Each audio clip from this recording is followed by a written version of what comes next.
Just 62 points separate defending champion and current point leader Dale Earnhardt Jr., who starts 12th today, from nearest rival Matt Kenseth.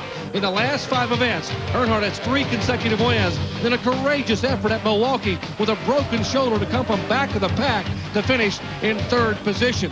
But it was a disappointment last Saturday night at Myrtle Beach, and a 25th place finish has opened the door for this 27-year-old driver, Matt Kenseth.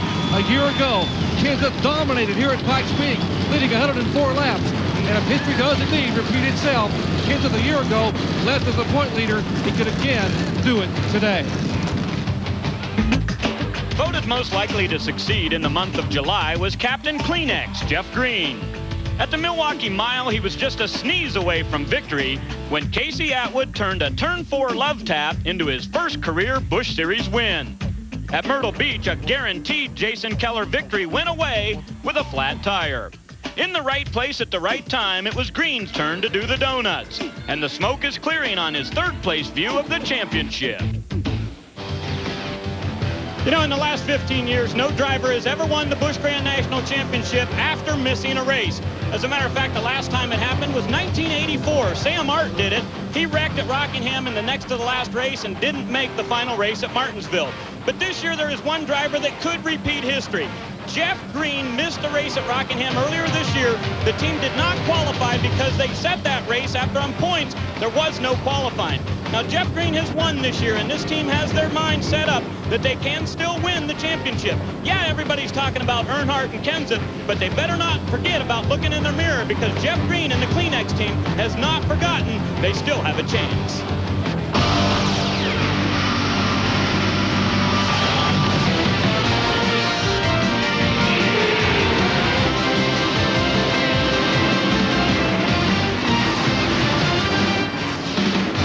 ESPN, the worldwide leader in sports, and the National Association for Stock Car Auto Racing, NASCAR, welcome you live to Pikes Peak International Raceway.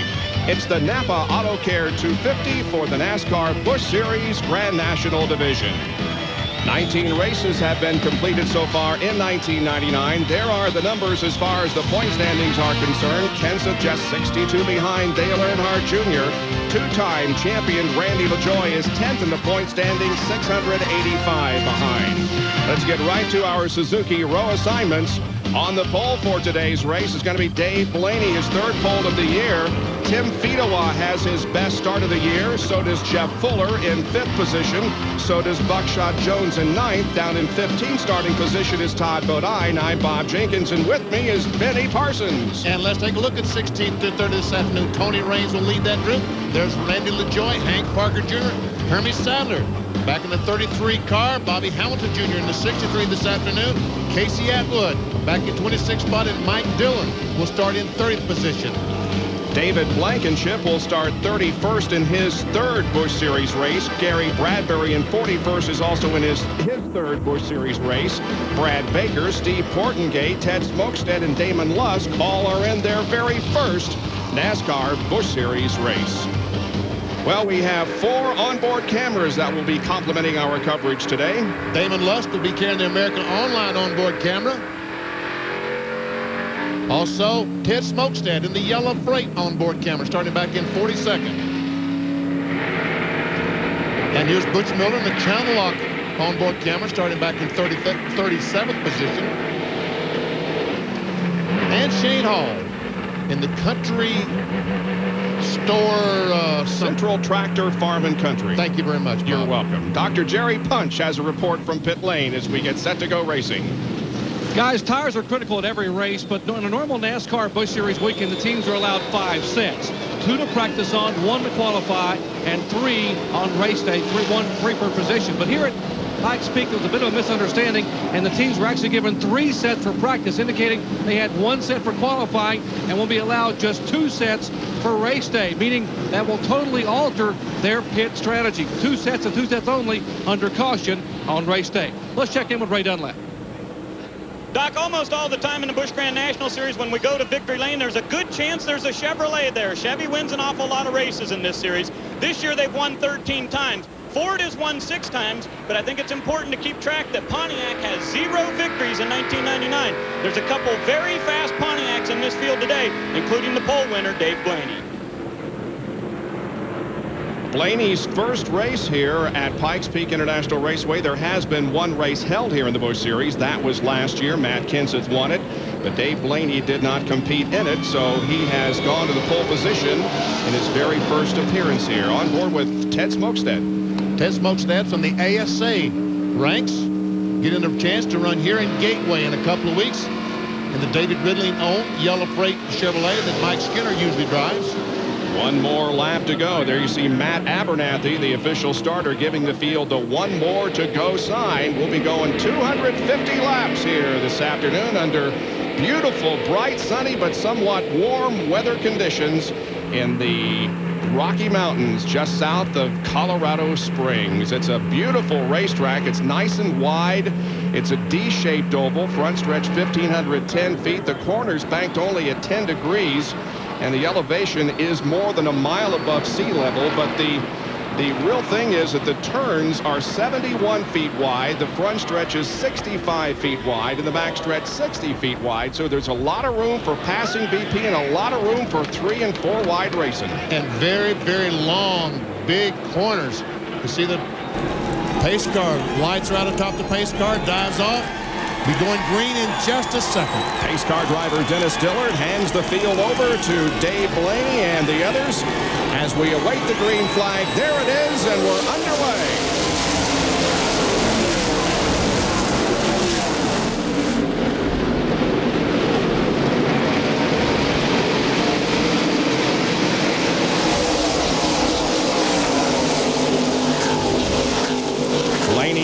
Down the backstretch, but Tim Fedewa has dropped into second position. Green moves to third. And here they come off of corner number 4. Looks like Dave Blaney is going to lead the lap. This is his 4th race led in 1999. The last time he led was at Charlotte in May.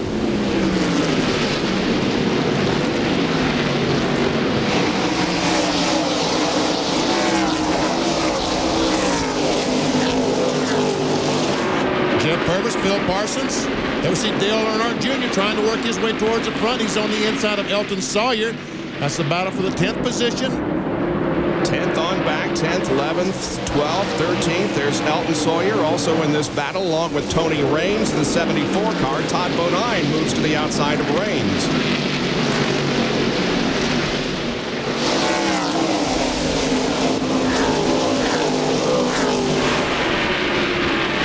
Clipping along at more than 128 miles an hour. Dave Blaney's last lap in the lead was 128.5. Second quick car was the 32 machine.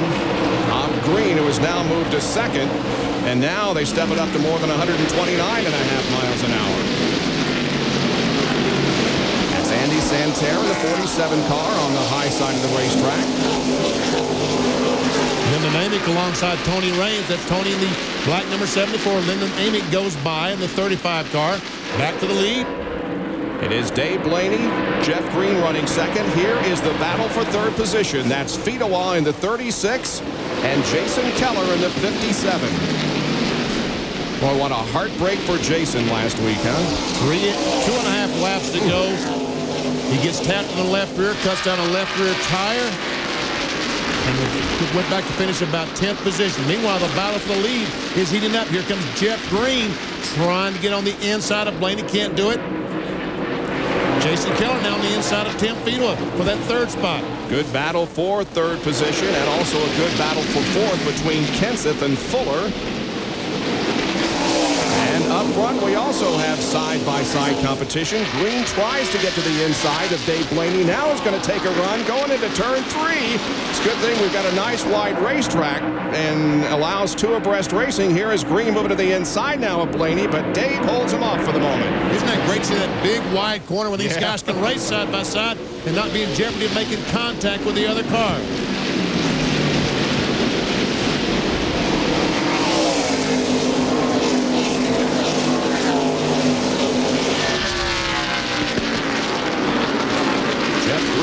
Led more laps in the Busch Series this year than any other driver, 669. He's trying to get the lead here to get him 5 points. At the line, they're absolutely side by side now. Green takes the lead. He get that position coming off turn 4 and made the most of it. Accelerated by down the front stretch. He will go in front. Blaney back to second spot. Blaney looks like his car's starting to push off these corners. This is the 11th time this year, the 11th race, I should say, that Jeff Green has led.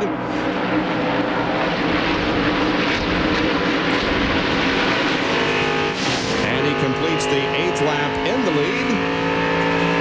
But now Blaney running second. It's Jason Keller in third, 10 feet above fourth, and Jeff Fuller fifth at Pikes Peak International Raceway.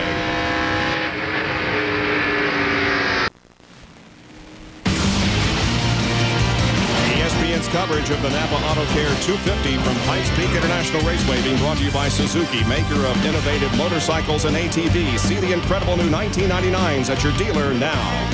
By ESPN Video. Get your officially licensed NASCAR videos from ESPN Video. And by the more than 2,700 AutoZone stores across America. AutoZone, the best parts in auto parts. 13 laps have been completed. Jeff Green has moved out to about a 0.6 of a second lead over Dave Blaney with Keller running third. Here's a good battle for 9th position. Randy LaJoie, the 1 car. The red and white car is on the move. Started back in 17th. And watch Earnhardt Jr. dive down the apron of the racetrack. No that kidding. was close. He had to get those left side tires off into the apron of the racetrack, but managed to survive. He takes the position away from Parsons. That's Phil on the outside of the racetrack. And here comes LaJoie up to battle with McLaughlin.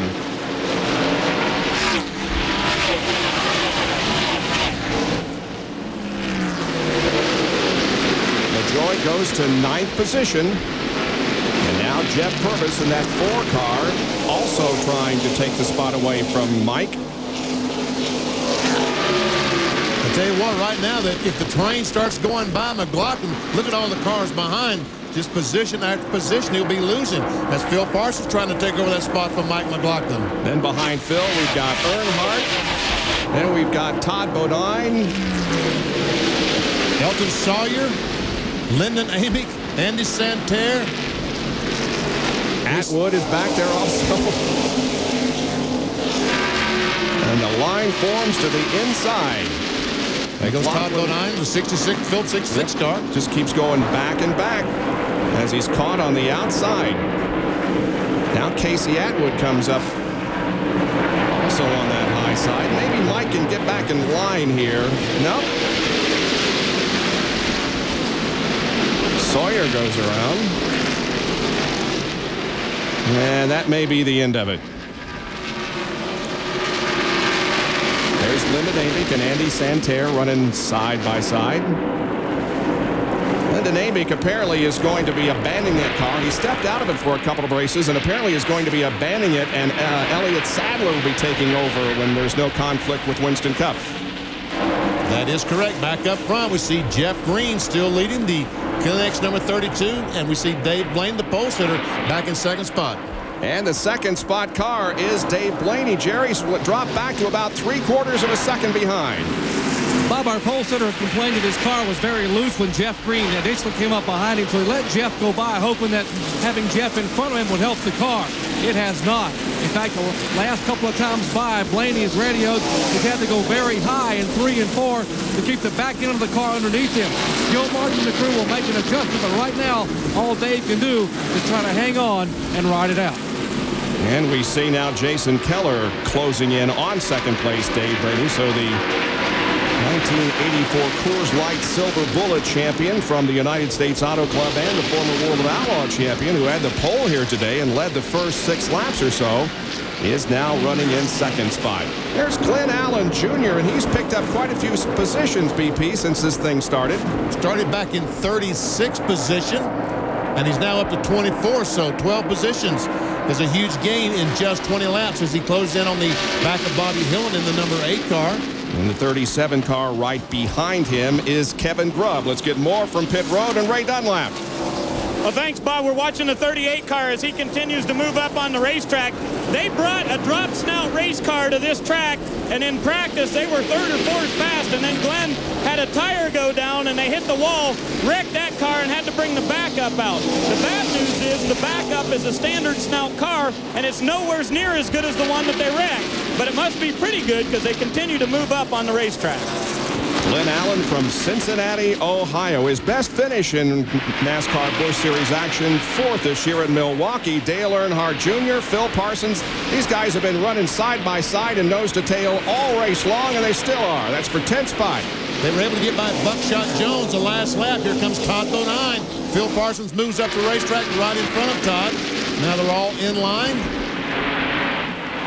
That's Buckshot in the red 00 car, the last in this line of 5. Earnhardt Jr. now up to 10th position. He started back in 12th. 23 laps are completed now here at Pikes Peak International Raceway. Jeff Green has the lead by about a second over Dave Blaney.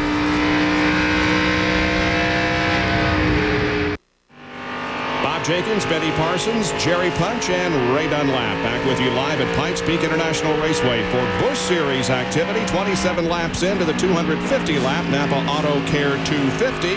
It is Jeff Green leading. On board with Butch Miller now. Let's check out the telemetry from Lucas Oil Manufacturers heavy-duty and high-performance lubricants. Check it out. Miles per hour back up to 145 miles per hour. Down the backstretch, he will accelerate off the corner. Gets down to about 112 or so.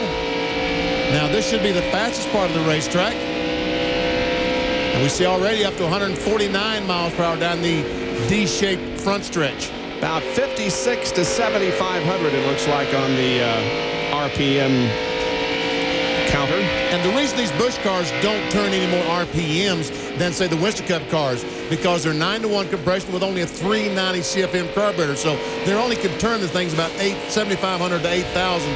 That's the maximum they can turn them and still ask them to perform. Down to Jerry Punch. Guys, this is Butch Miller's 4th Busch Grand National start in this Channel Lock Chevrolet owned by Darwin Ord.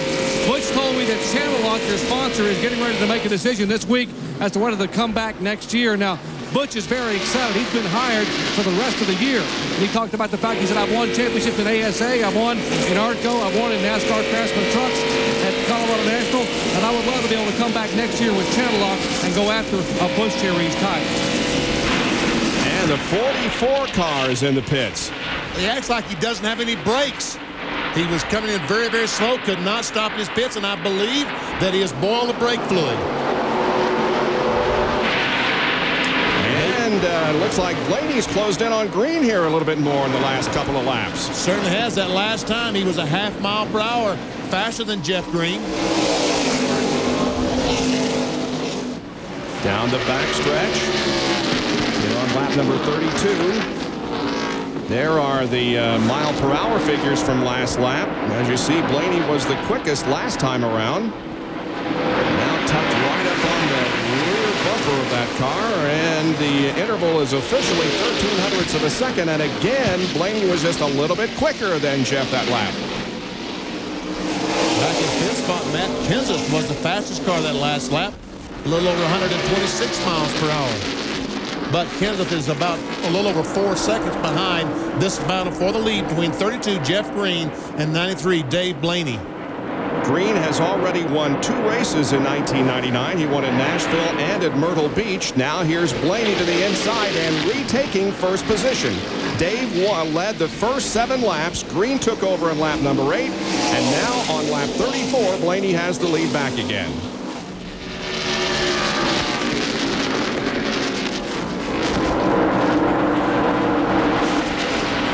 As these two battle for the lead, Tim Fedua is only 1¼ seconds behind the leaders.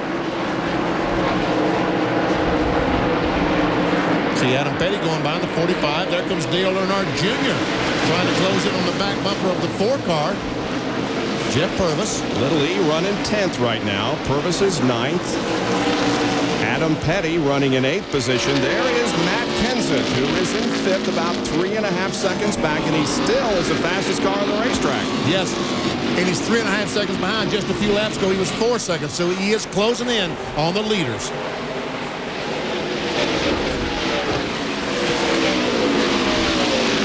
Year here at Pikes Peak, he sat on the pole and won this race. It was sponsored by DeWalt Tools, his car sponsor, so he did them proud last year. And you know, you would think that they would brought the same car back this year because the car last year was so dominant. A different car this year.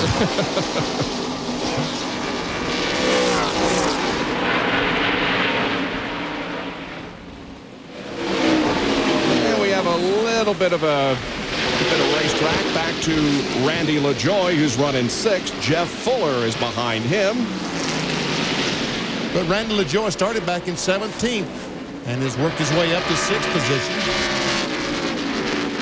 Joy, the 96 and 97 NASCAR Busch Series champion, is 10th currently in the point standings.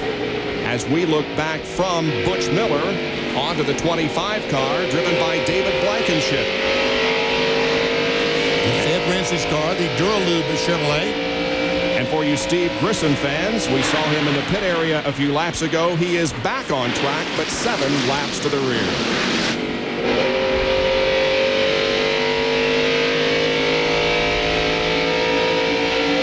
So Dave Blaney back in the lead over Jeff Green, and Tim Fedewa will have more from Pikes Peak in a moment. Welcome back to Pikes Peak International. Now that they've completed their race in Michigan earlier today, the next NASCAR Craftsman Truck Series event, the Discount Auto Parts 200, comes up at New Hampshire International Speedway a week from tomorrow at noon Eastern Time. For those of you who missed it at Michigan earlier today, Greg Biffle won. Jay Sauter was second, followed by Jimmy Hensley, Jack Sprague. And Sprague now, or rather Biffle, has closed with an 89 points of Sprague in the battle for the championship. And BP will be there a week from tomorrow. Yes, I will, watching those NASCAR Craftsman Truck Series in action. And Jeff Green, tell you what, his 32 car all year long has been so good, and no different again here in Pikes Peak today. But right now, he's in 2nd spot. And when you look back, when you look at our chart and see who the fastest cars are, the last time by Jeff Green was the fastest car. And Matt Kenseth ran almost exactly the same speed. Kenseth is back in 4th spot now. Randy LaJoie has moved into 5th. Jason Keller is back to 6th. Blaney moving in on some slower traffic now. That's Damon Lusk in the America Online car in 12th position, one of the Winston West drivers that has come here. Back for 10th position, we see Todd Bodine and Dale Earnhardt Jr. Up ahead is Purvis, Petty, and Fuller. That's 7th through 11th. And a car in trouble here going straight away. A couple of cars, actually. Hank Parker Jr. and the 25 of Curtis Markham. David Blankenship. I'm sorry, David Blankenship. And David Blankenship has some heavy damage to the left rear of the Duralube Chevrolet. Well, it's our first caution, and it comes out on the 47th lap. Boy, you're right. There's a lot of damage to that left rear of David's car. Hank Parker Jr. also the 53 car, I think, spun. Possibly there. We'll see. Well, we get the in-car perspective of Shane Hall on what might have happened in this incident. Well, here he is right behind Blankenship. And Shane Hall is trying to go by. And right there, we're going to see some contact between Shane Hall and Blankenship. Shane Hall just squeezes by on the inside. And from another angle, we see that he's already, and there is Barker spinning on the inside of the track, and everybody avoiding him. So David Blankenship's 3rd career Busch start brings out our first caution. He finished 31st at Martinsville and 29th at South Boston. That Martinsville start was back in 1994. He makes his way into the pit area, and here comes Mike McLaughlin in. And is pit road open? Yes, it is. I'm surprised that more cars did not make pit stops. There we see McLaughlin coming down pit road. He had drifted back. All the cars on the back end of the field have made pit stops, and I'm shocked that some of the cars up front did not pit. see the work done on McLaughlin's car. He's pitted down toward pit out, turn number 1. They go to the left side of the car and change the tires on that side also. Mark Green is in. Several others getting the debris off the front grille of the car. And Jerry, why are some of these guys pitting so early? Well, the guys in the back of the pack, they really had no choice. They could come in and get tires and hope maybe that we have a long green flag condition and that'll pay off for them. But the guys toward the front, like Gil Martin, the crew chief for Dave Blaney, the comment was, if you got 2 sets of tires, you divide 250 by 3, you got to go 80 to 85 laps to make the tires work toward the end. They wanted to go to at least 80 or 85 and then be able to come back in and make that their first pit stop if there was a caution. If there was no caution, they would go a full fuel stop, which would be lap 105 to 115. I see. That's right. I've forgotten about not having but just 2 sets of tires in the pits. Good point, Jerry. Yep, that's right. So Dale Earnhardt and others stay out there. Earnhardt right now stays in 11th position. First caution is out here at Pikes Peak International Raceway in the NAPA AutoCare 250 for the Busch Series. Welcome back to Pikes Peak. We started off Indiana Sprint Week at Terre Haute last Wednesday night with Terry Pletch winning from the back row. Now the second race, Jack Hewitt won. Corey Kruzman won last night. We'll have the final race of Indiana Sprint Week on our Thunder Series Wednesday night at 9 o'clock from Eldora Speedway, Rossburg, Ohio. That's coming up Wednesday night. For more, log on to ESPN.com, part of the Go Network, go.com. Signal has been given. 1 lap to go. Let's take a look at this incident once again that brought out our first caution. That's Shane Hall, the car we're riding along with. The black car makes contact with David Blankenship in the Duraloop Chevrolet. He backs her in the fence. And as we get set to go back to racing, Ray Dunlap, Dale Earnhardt Jr. runs 11th. And Bob, an awful lot of teams down here have sticker tires ready to go when they do come in for pit stops. That means they have not been on the racetrack yet. But look at all the tires over here in Dale Jr.'s pits. They're all scuffed. Every tire they have ready to go onto the racetrack has some laps on it. They believe that's going to give them better wear. Now take a look right here at this yellow stripe on the tires. This is basically designed so that whenever the crew gets ready to go out, the carry guy will carry the tire right here. This is where he puts his hand. And that helps them index it so that this lug nut is sitting straight up and it's ready for the pit stop. Less than 3/4 of a lap to go till we go back to racing. 51 laps have been completed. Back down to Jerry Punch. Bob, you got to give a call to former Rookie of the Year Jeff Fuller, who had his best qualifying effort of the year, qualifying 5th in Meredith Ruark's unsponsored Chevrolet. The key there is unsponsored. They're out of money. Their sponsor didn't pay their bills, and so the team basically loaded up in a van and drove 22 hours from North Carolina to come to Pikes Peak. Why? Because they want to be able to keep their points position. If someone does come on board, they got provisional starting spots for the rest of this year and all of 2000. Dedication, and right now that dedication's paying off. They're running in 7th spot. His best finish this year was in California, 12th. They have run 16 of the 19 races in 1999. And last year here at Pikes Peak, he started 14th and finished 11th as the green waves, and we go back to competition on lap number 53. Adam Petty in there. Adam Petty diving down to the inside of Jeff Fuller, could not take the spot away. As a matter of fact, he might lose a couple spots as Adam Petty loses momentum off that corner. 3 wide down here. That's Damon Luss there in the 12 car, the slower machine that got past, and they're still trying to split him. That's America Online onboard camera, and he's seeing cars going by on the right side and the left side. Andy Santerre goes by on the left. Leska's running back in 41st position, about 6 laps off the pace. Here's Kenseth, LaJoie, and the 32 car of Green. And that is the battle for 4th position. So Jeff Green has fallen all the way back to 5th spot from his 2nd position. Yep, he was 2nd when the green waved, but now he's all the way back to 5th spot.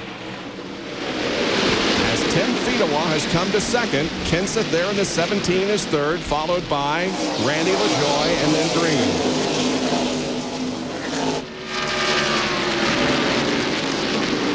There's the 2-time NASCAR Busch Series Grand National Division champion. He comes up, looks to the inside of Kenseth. And Matt Kenseth in the 17 car is running an entirely different line than any of these other cars. He's running in the middle of the racetrack where all the rest of them are diving down to the white line. Look at Kenseth right in the middle of the racetrack. Well, don't forget, he sat on the pole and won the race here last year, so maybe he knows a little bit more than everybody else. From 17th starting position, LaJoie has moved to 4th, and Fidoa now looks to the inside of Blaney, and LaJoie pulls alongside Kenseth. Wow, how about that? Randy LaJoie takes over the 3rd position. And Ray Dunlap has an update from pit road. Well, Bob, down here in Randy LaJoie's pits, things are a little bit different than normal. Crew Chief Mark Reno usually calls the shots from pit road, but today he is up on top of the tower working as a spotter. And their great rear tire changer, Ray Holm, is calling all the action down here in the pits. Randy's been caught up in a lot of wrecks this year, and he says, Mark, I need your help up front to keep your eyes on what's going on the racetrack. Well, he's closing in on Fidoa now for 2nd position. And here we go. LaJoie gets a good run off that corner. He's got up to the door. He's up. He has the spot. Randy began the 1999 season with a victory at Daytona. Right now finds himself back in 10th in the point standings. Now he sets his sights on the leader, Dave Blaney, and is about 0.3 of a second behind. No, make that about a car length behind Blaney. The last lap, Randy LaJoie ran over 127 miles per hour to see Kenseth on the inside of Tim Fidoa. That's for the 3rd position. And Kenseth takes over 3rd spot, and now Green begins to charge back again.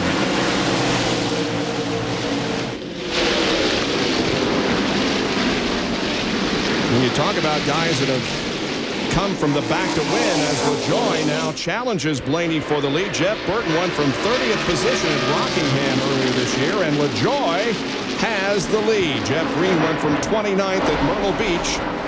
And again, Randy LaJoie started 17th here this afternoon, and he has taken the lead on lap number 60. So we've had 3 leaders so far today. Blaney, Green, and now LaJoie, who started 17th. By lap number 11, had gained 5 spots and now finds himself at the front of the field. 190 laps to go as 60 have been completed at Pikes Peak International Raceway. We'll be right back.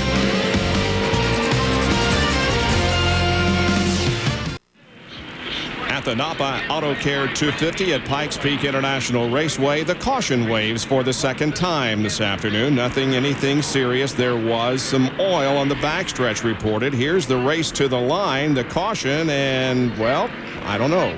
Well, it's not going to be a matter because right now all the cars are in the pits. Now it's going to be a battle off pit road. Ray Dunlap. Benny, I'm trying to get down to Randy LaJoie's pits because they did come in here. Well, it's going to be interesting to see who all pits and who doesn't. Track position is going to be so important today. I figured Little Earnhardt and Kenseth and a bunch of those guys would make it in. Randy LaJoie is in. It's going to be a 4-tire stop for him. They're working on the left side, and he's down and away. Just about everybody has come in, save Dave Blaney, who has decided to stay out. Wow. But LaJoie has his work concluded. We watch pit road, and others now begin to move out. There's Casey Atwood having his work completed, moving back onto the racetrack. So does Dale Earnhardt Jr. Alan Sawyer and Andy Santerre go out, Jerry. And adjustments on the Jeff Green car and Adam Petty's car. Both those cars complaining of getting loose here in the early laps. This track notoriously gets tighter as the race goes on, but the heat, this being the hottest day thus far we've had in 4 days, has taken its toll on these tires. So both made major chassis adjustments. Why did the 93 Blaney not come in? Because Gil Martin, as I told you earlier, said we are going to stick to our strategy. 2 sets of tires. We got to go 85 plus laps, or maybe even to a fuel stop before we stop, and hopefully the cautions will play in our favor.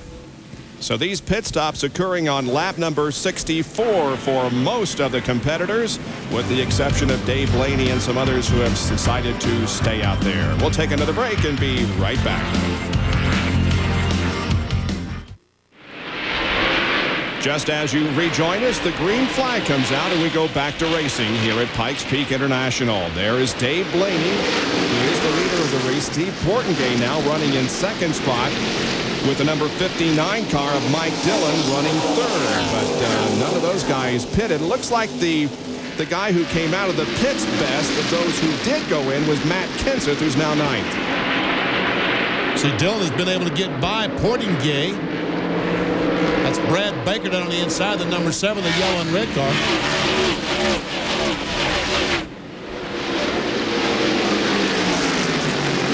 See Steve Portengay. Here's Ted Smokestad. He is the 4th place car, the yellow freight. On board camera, and look out for the wall there, Ted. Man, way up there close. That's Gary Bradbury running behind the 19 car.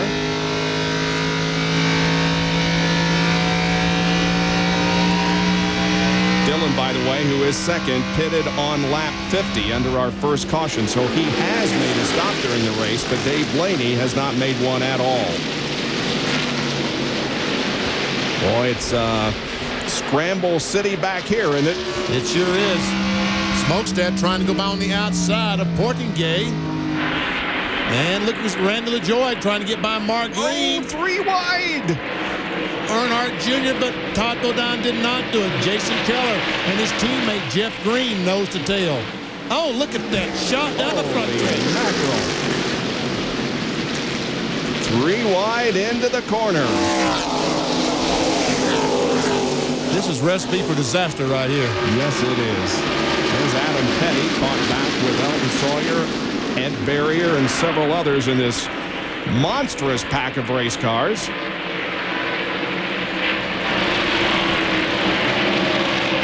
See Phil Parsons trying to dive on the inside of 47, Andy Santerre. This is back for about 15 on back. See Portengay in the 14 car say, look at those guys go. Yeah, I think I'll just sit here and watch. Tony Roper in the 61 car right in front of the Alltel Chevrolet of Phil Parsons.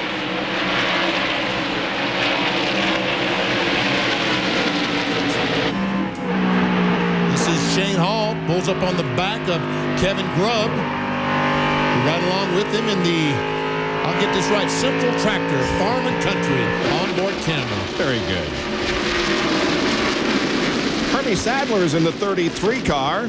That's Buckshot Jones in the 00, Hank Parker Jr. Oh! 3 wide, LaJoie, Dale Earnhardt Jr., and the 90 car, Brad Loney. And LaJoie takes that spot away. So 7th, 8th, and 9th. But LaJoie up in 7th position.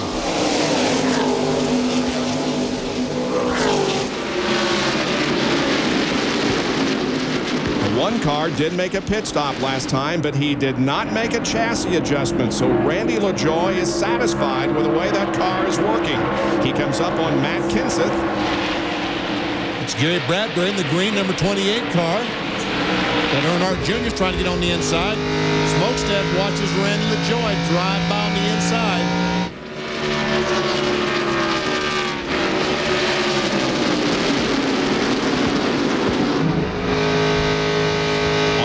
Again with Smokestad as he loses spots. On the left, he sees Dale Earnhardt Jr. take the position away. And Randy LaJoie goes on the inside of the 17 of Matt Kenseth. Tries to take the spot, but Kenseth running that high line once again. Comes back on the outside. It's the battle for 4th position. Kenseth maintains it, but now LaJoie with a good run down the backstretch. Nope, cannot do it.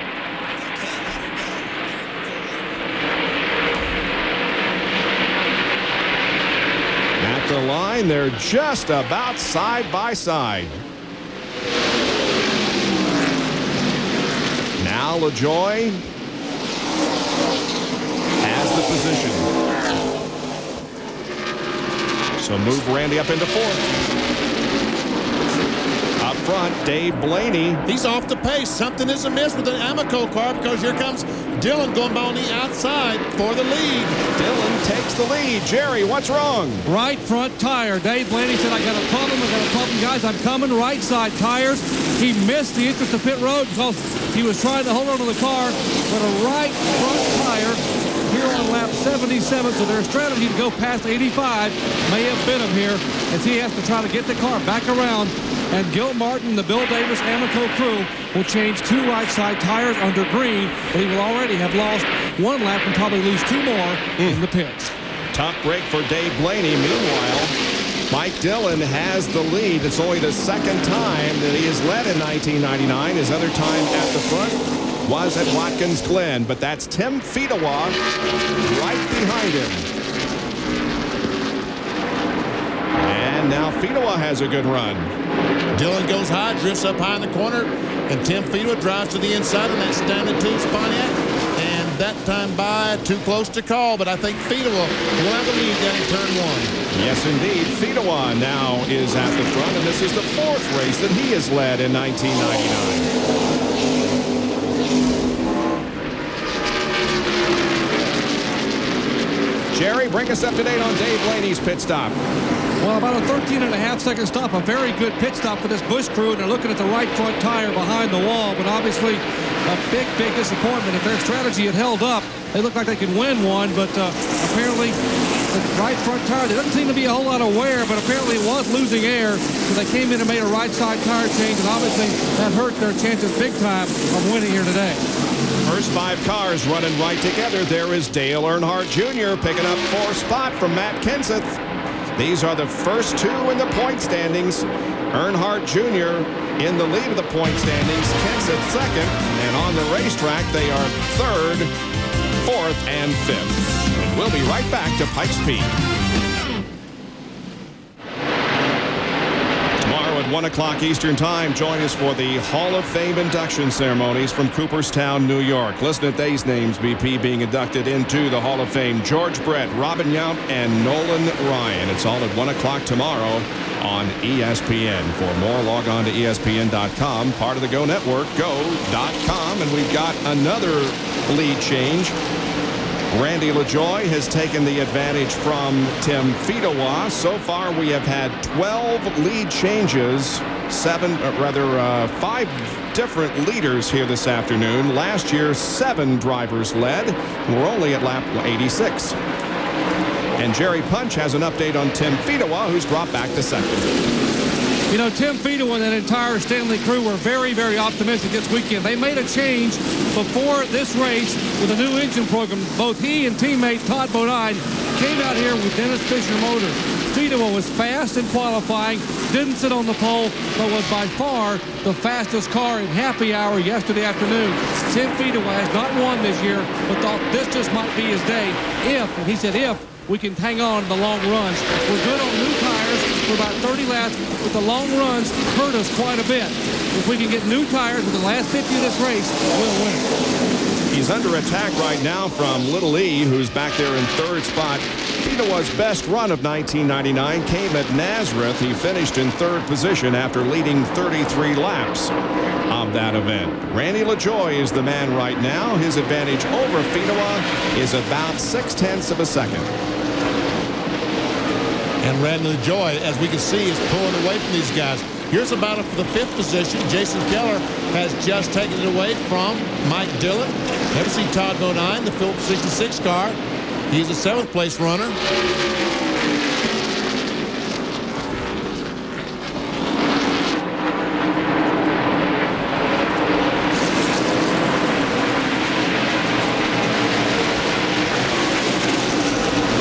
Jerry Punch with more on Keller.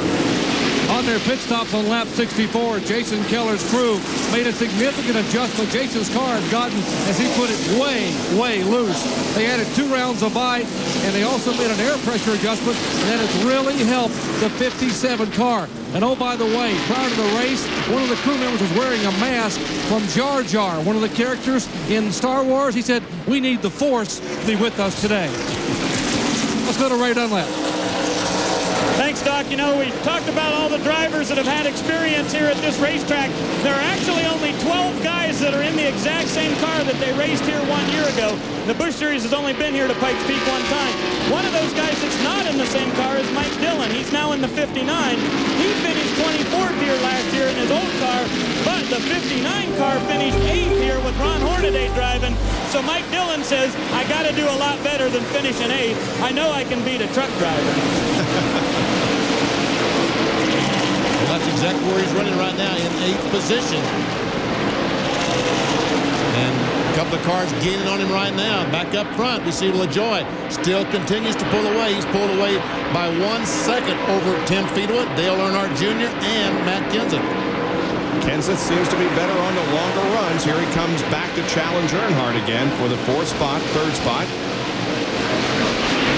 Oh, we got a car sliding. That's Butch Miller. Sliding off of corner number 4, the car on the apron of the racetrack. There is no caution at the moment.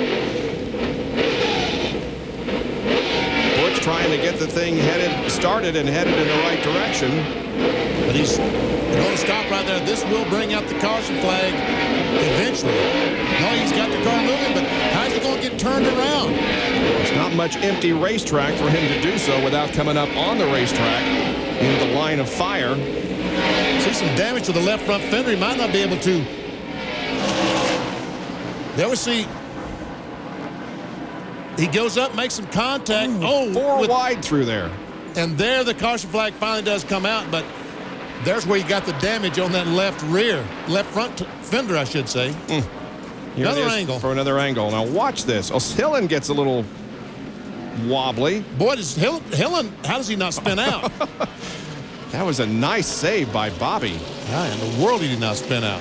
Now the onboard camera that Butch is carrying for us here today. Well, we won't see the replay from there, but the caution flag is out here. 95 laps are completed. So LaJoie's advantage that he had built up over Tim Fedewa, Matt Kenseth, Dale Earnhardt Jr., and Todd Bodine is now gone. And so are we for a commercial break.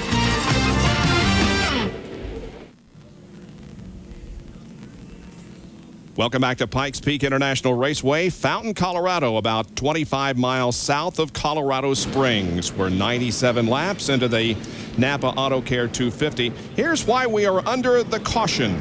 Going in turn 3, Bobby Hillen on the inside of the yellow car. Tries to get underneath the 50 of Mark Green. Can't do it. Now he's going to try again, but he backs off. When he does, Butch Miller runs in the back of him. Butch comes down, spins. Shane Hall goes by, hits the left front fender on Butch Miller's car as he goes by. Now, from the back of Butch Miller's Channel Lock Chevrolet.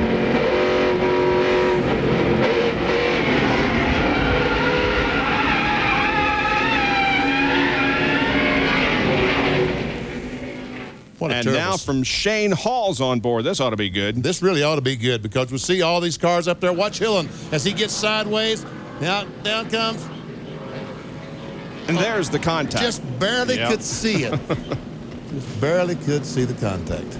But Miller is running once again. He is 2 laps down, back in 38th position as we await the green flag once again here at Pikes Peak.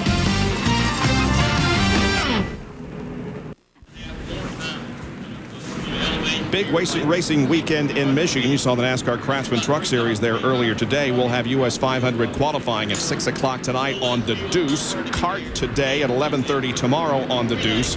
And then see the Kart FedEx Championship Series in action of the US 500 at 1:30 Eastern Time tomorrow on ABC. For more, log on to ESPN.com, part of the Go Network, go.com.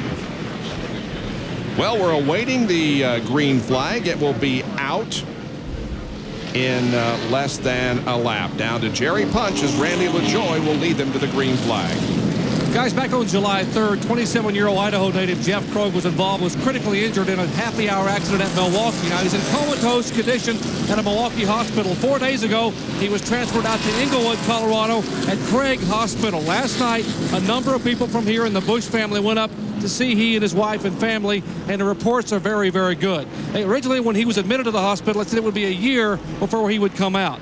He is recognizing people, recognized his wife, his mother, and of course some of the drivers, Curtis Markham, Bill Amick, and folks that went up there. We are being told that they fully expect Jeff Krogh to walk out of there in 3 months. And the crews are wearing badges on the cars and, of course, on their uniforms saying, "Get well, Jeff. We love you." From all of us here at ESPN and the ABC family of networks, the best to Jeff Krogh. By the way, he led 4 laps here at Pikes Peak last year in the race that they had, the Busch Series race. Okay, we're back to competition as Randy LaJoie leads. Tim Fedewa in second position. Look at Matt Kenseth out here. Now, Dave Blaney has positioned himself between first and second, but Dave is trying to get back on the lead lap. Remember, he lost a lap when he came in with a cut tire. He does have an awfully fast race car, as witnessed by his pole position qualifying run here yesterday afternoon. And once again, LaJoie just starting to pull away from the field. We're on board with Butch Miller, who is also running up front here, but now he is 2 laps down in the 36th position. Channel lock on board camera giving it a shot. That's Todd Bodine up ahead.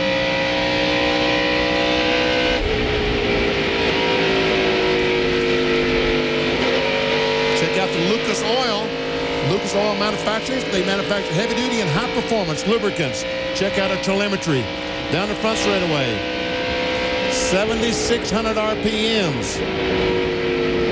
Down to about 115 miles an hour before he's back on the throttle. About 6,000 RPMs as Todd Bodine goes by Dale Earnhardt Jr. Takes over the 4th position. Now here comes Butch Miller trying to get on the inside of Dale Earnhardt Jr. That Blaney, of course, did make that pit stop under green, but he did make a second pit stop during the most recent caution. And Jerry Punch, Dale Earnhardt Jr. is hanging right in there in 5th. Yeah, Bob, but he may potentially have a problem with the handle on the car going away. Now, his last pit stop, I just talked to Tony Eury Sr. He said Dale was tied in and loose off. They made a track bar adjustment and an air pressure adjustment, hoping to be able to change that. Now, what they've done now, he is simply loose all the way through the corner. They're going to try to make it past lap 150 so their fuel will hold out and then get back in and put the track bar back where it was before. But right now, very loose in the 3 car. That's probably one reason that he moved over, let the 66 car go by. He did not want someone right on his back bumper because that will make a loose condition even looser. Here are the points as they are right now, with Kenseth moving into 52 points from the battle of the championship. There is Kenseth as he moves to the outside, or tries to move the outside of Tim Fedewa. That's the 2nd and 3rd place, 4th, 5th, and you ever see Jeff Green, the 32 car, driving down to the inside. You ever see Dick Trickle in the 5 car, driving on the inside of 90 Brad Loney. That's a battle for about the 15th position. And there's Casey Atwood right there also, and Ed Berrier in the 77 car.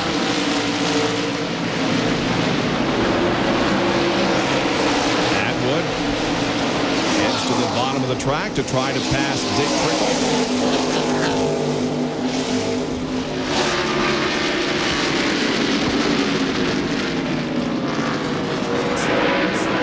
Ed Berrier, the Lear manufacturing Ford Taurus. Not many Ford Tauruses in this NASCAR Busch Series. Elton Sawyer has one, so does Ed Berrier. Glenn Allen.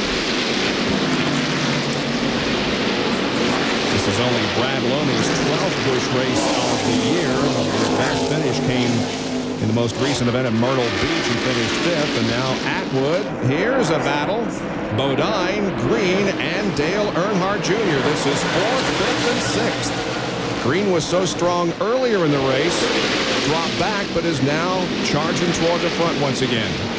Gets on the outside of Earnhardt Jr., takes that position away. Move him up to 5th position. Dale Earnhardt Jr., the 3 car, back to 6th.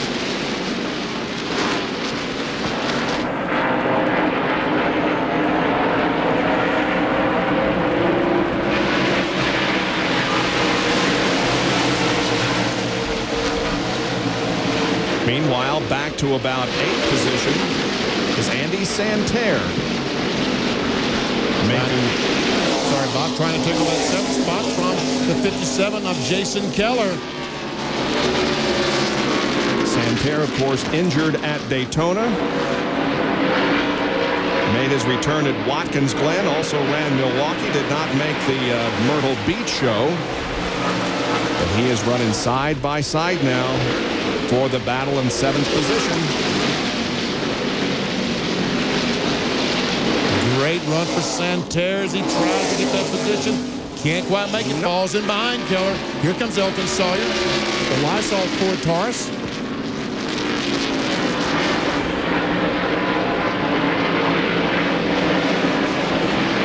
Mike Swain Jr. and Elliott Sadler were in this car while Andy was on the men. Meanwhile, up front, it's still Randy LaJoie, who has about a 1 3/4 second advantage on Tim Fedewa as Blaney tries to get his lap back.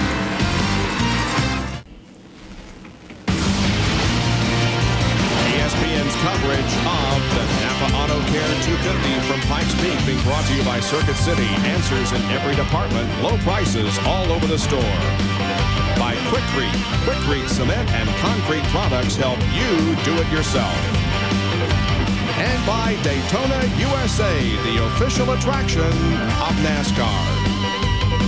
117 laps have been completed here at Pikes Peak International. Randy LaJoie is the leader of the race by about 2.5 seconds over Matt Kenseth, who has taken second spot from Tim Fedewa.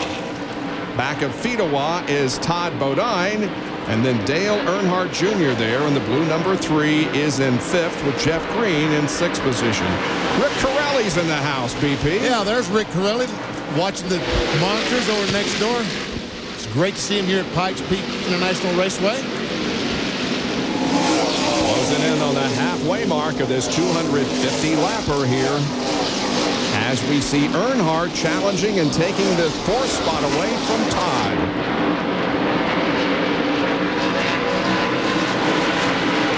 Right now, these other cars probably starting to push just a little bit. Earnhardt's loose condition working for him right now.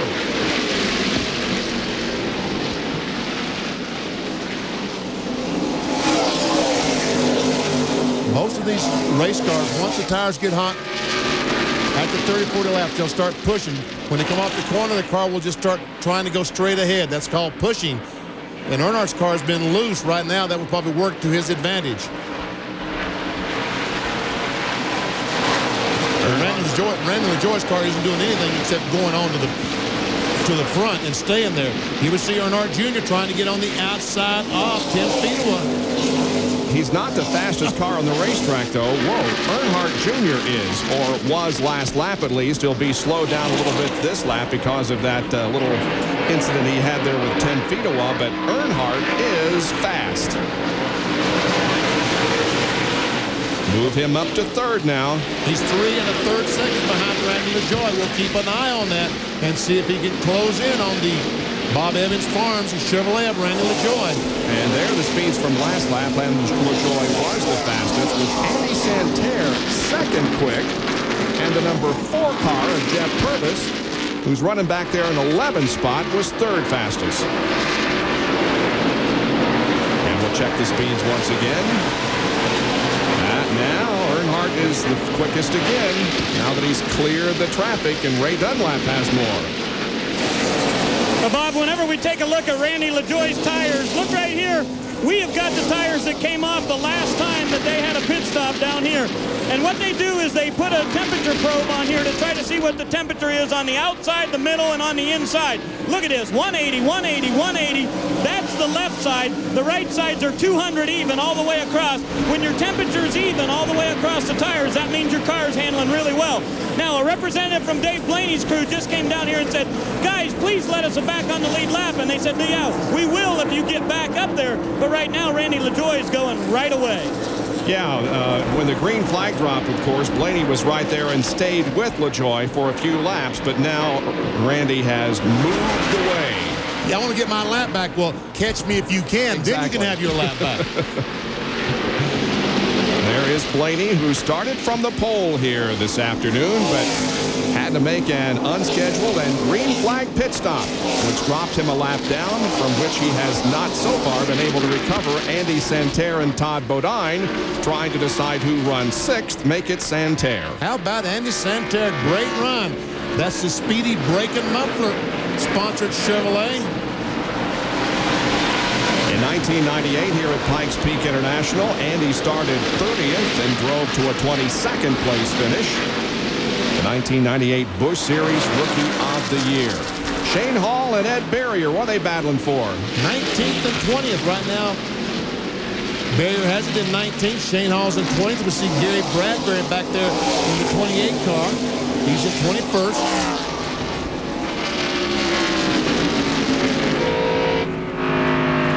Right on board with Shane Hall. Central Tractor Farm and Supply.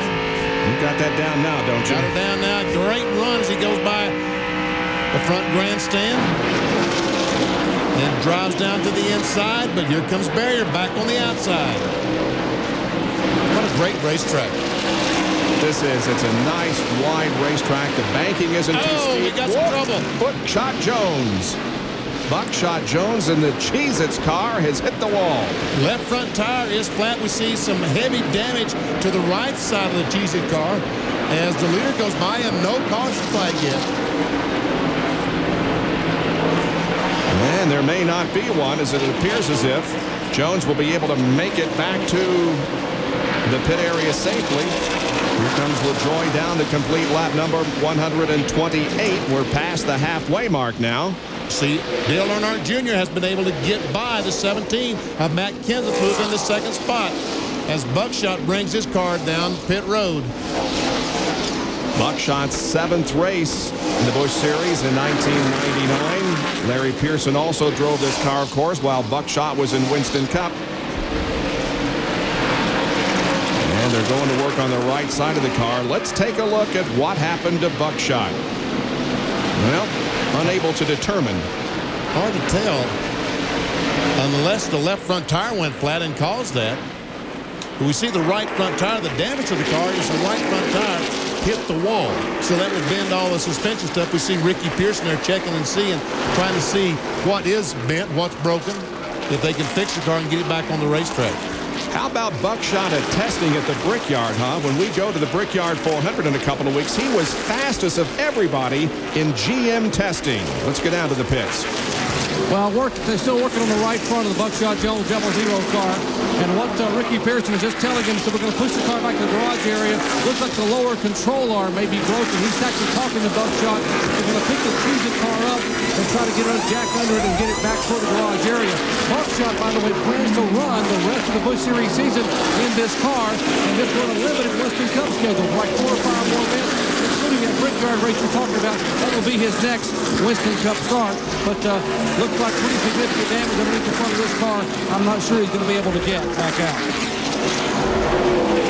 So Buckshot sits on pit road as they assess the damage to the Cheez-Its Pontiac. 131 laps into the 250-lap Busch Series race here at Pikes Peak International.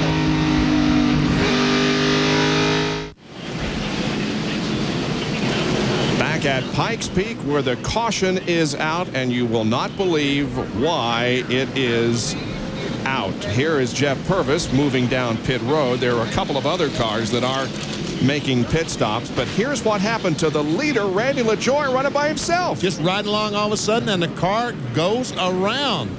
And we see he's got the right front tire locked down, sliding across the racetrack, and Randy LaJoie did not pit that time. You know that the tire has to be flat spotted.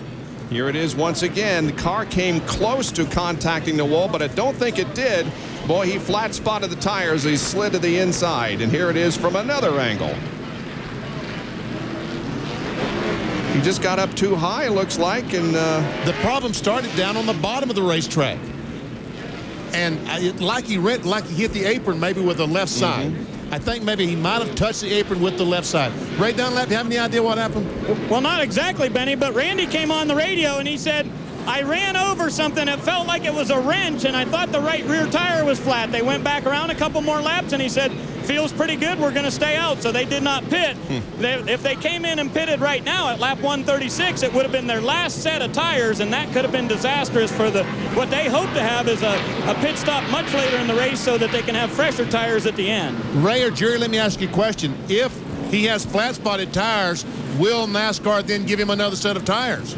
Yeah, in the driver's meeting, guys, they told him that if you come in and your tires are flat-spotted or you have a cut tire, the official at the pit will make a decision if those tires will count against your 2 sets. They may not.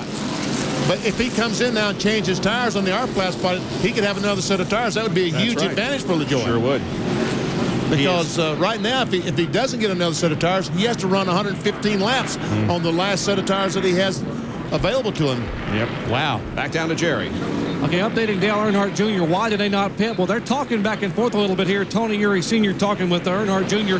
basically on fuel. They could make it from lap 125 on, but the concern would be tires. And they're talking about the fact they would have to have gone 115 laps on tires. And Tony Eury said the way that right front tire looked when we took it off, there's no way we could have made it 115 laps. We're going to go at least 40 to 50 more laps prior to coming back in. Let's check in once again with Ray.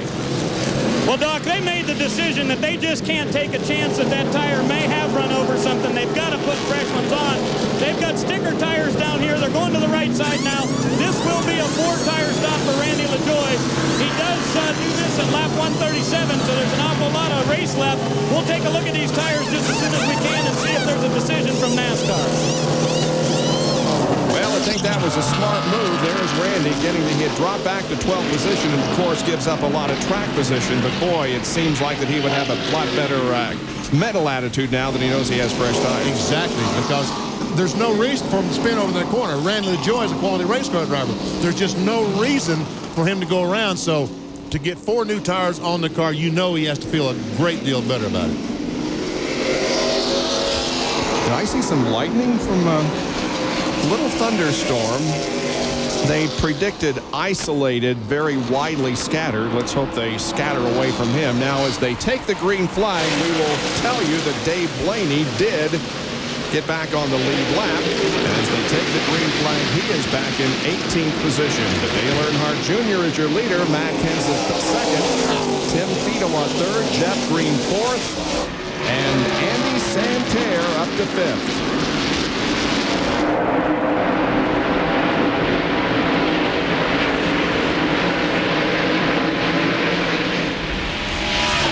One car between first and second is Hank Parker Jr. 72 car, Curtis Markham. MGM brakes on the outside. He is a lap down. Back in 33rd position. Here's the AutoZone race recap. Your leader currently is Dale Earnhardt. This is the 6th different leader that we have had today. And we have 4 caution periods for 20 laps. The average speed of the race a little over 104 miles an hour. The lap leaders, Randy LaJoie has led the most.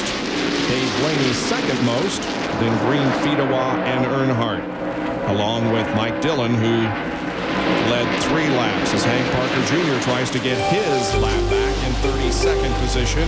Buckshot Jones is off the track. How about that? Hank Parker Jr. goes up there trying to pass Dale Earnhardt Jr., who is driving off and leaving the rest of the field. I don't know whether he's going to get the job done though or not. Well, he's got a pretty good run here on the backstretch, and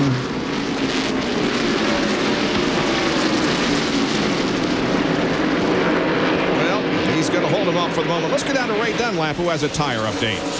Well, Bob, the guys down here in Randy LaJoie's pits, of course, were doing exactly what we had expected them to do, which was lobby with NASCAR to say they had flat-spotted tires. But the officials came over and looked them over and said, nothing wrong there. We have to keep you to the 2 sets of tire limit. So they've taken these tires that just came off the car and put them back up on the wall. So if they need another pit stop, these same tires will go back on the race car. Well, he's got a lot of laps to run on that final set. As 143 are now in the books. Dale Earnhardt Jr. leading his 14th race of 1999. And Hank Parker Jr. has not been able to get his lap back. And Dale Earnhardt Jr. right now is a half-mile-per-hour faster. Well, there we see Andy Santerre that time was the fastest car of the top 6. Yep, just a little bit quicker than Dale Earnhardt Jr., but Santerre has a fast race car. Looking back here to 6th, 7th, and 8th. There we see Santerre trying to get on the inside of Jeff Green as they come off turn 2. Battle for 4th.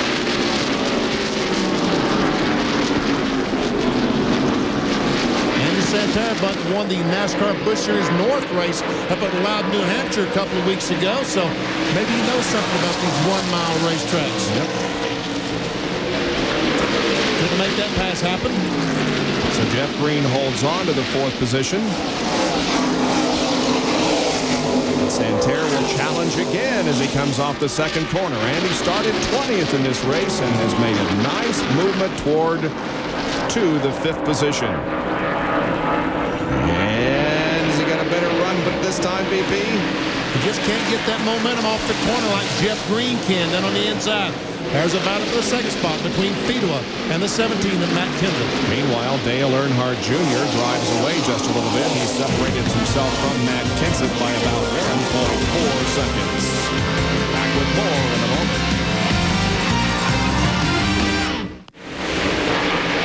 The Tour de France ends tomorrow. You can see it on ABC at 5 o'clock Eastern Time. Will Lance Armstrong hold on to his lead? He has a 7.37 37-second lead as we go into the final stage. See it tomorrow on ABC at 5 o'clock. What a story that will be should he hold on for the win. Unbelievable story. That might be the story of 1999. Here at Pikes Peak International Raceway with some shower activity southwest of the racetrack. Dale Earnhardt Jr. continues to hang on to the lead. 152 laps have now been completed. He has more than a 1 3/4 second advantage on Matt Kenseth.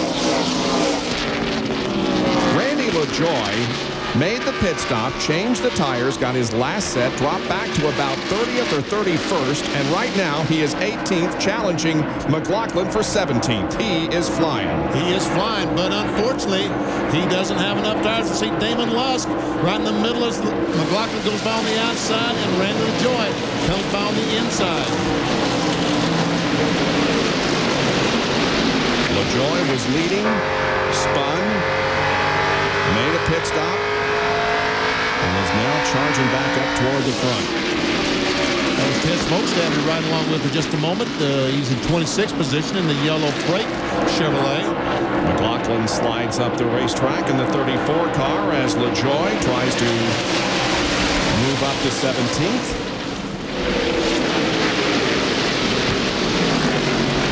Traffic up ahead, more 3-wide race. Seems like that Bobby Hill is in 3-wide racing every time we turn around. I'm telling you, Jason Killer's on the outside, just somehow squeezes in between those two. Jerry, what's the weather look like? Well, down in the Dale Earnhardt Jr. pits, they sent a member a moment ago up to look at the NASCAR weather radar to check on that lightning we saw back at turn 1. And what they're telling their crew members, and will eventually tell their driver here momentarily, is that there's a cell about 45 miles away that has some significant rain. But what's close to us are just tiny little, small little cells. They shouldn't amount to much. The major cell still about 45 miles away behind the turn 1 area. Not being familiar with the weather patterns out here in the Rocky Mountains, I'm not sure which way the showers move, but the one that we have noticed closest to the racetrack is to the southwest of this facility. Well, here's Green, Fedua, and Kenseth as they battle for 2nd, 3rd, and 4th, and Jeff Green has moved to 2nd. Takes it away. Here we see Andy Santerre trying to get on the inside now, trying to drive on the outside of Tim Fedua. Will that work? Make that 3rd, 4th, and 5th as Matt Kenseth is in 2nd. Green 3rd, then Fedua and Santerre.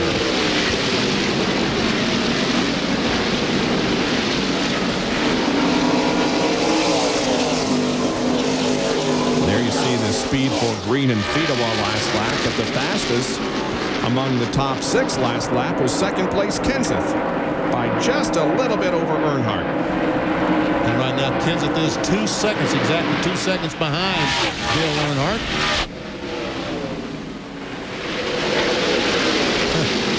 Tim Leader is running exactly the same spot that Andy Santerre wants to run. Exactly the same. Andy Santerre tries to come off high off turn 2, but he's going to have to make the decision to go in high rather than on the bottom of the racetrack. Makes passing a little difficult when somebody is occupying exactly the same place that you want to be. There's Kenseth in second. 2.05 seconds now behind Earnhardt. There we see Santerre driving on the inside. Got a crash. Bobby Hillin and Glenn Allen Jr. slide into the grass here right at the start-finish line, just beyond the start-finish line. And if Hillin gets going, he will not lose a lap. He's got a little bit of damage to his car, and he will continue to stay on the lead lap. And I believe Hank Parker Jr. got his lap back. Did he? Oh, good. Here's a replay. This time, Hillin was not in 3 wide traffic, but Glenn Allen and he make contact. Glenn Allen came off the corner, just pushed right up in the left rear of Bobby Hillin. Was the most surprised man in this racetrack because he just cruising along and all of a sudden, bam, he gets hit in the left rear. He's been in so many tight situations and almost spun early in the race, and then all of a sudden, when he thought things were clear, he got hit in the left rear by Allen. Okay, now we're at the 160 mark, which means there's 90 to go, and I would guess pit road is going to come a lot busier this time than it was last caution period. Here they come. Earnhardt Jr., Matt Kenseth, Jeff Green, all coming down. Jerry Punch are coming towards you. 45 miles an hour, BP. This should be their last scheduled stop. They will have no more tires. If they use their second set right here. Earnhardt Jr. told Tony Eury Sr. the car is perfect. No adjustments, just 4 tires. And his crew now, the ACW crew. Tony Eury Jr. changing the right front tire. And now, as Bill Parsons comes by, the tire just come off, gets flipped. They're on the left side of the Earnhardt car. Let's check it up for Ray Dunlap. Jerry, Matt Kenseth's car was a little bit tight. They put 1 round of wedge in on the right side. A little bit of a right front air pressure adjustment. It'll be 4 tires for him. Adam Petty is also in down here. Kenseth is down and away, but he'll go out behind little Earnhardt. The leader of this race is going to be Randy LaJoie. Now, he came in, BP, and topped off, but he, of course, didn't change tires. Those ones that he has on only have 24 laps on them, so this is going to be interesting. It really is. There you see the leader of the race, Randy LaJoie. Well, he might not be the leader of the race, but he will be the car that beat all the cars that made pit stops back on the racetrack. That's right. Again, he topped off, but he did not change, and so he is in, once again, a position to contend for the win here at Pikes Peak.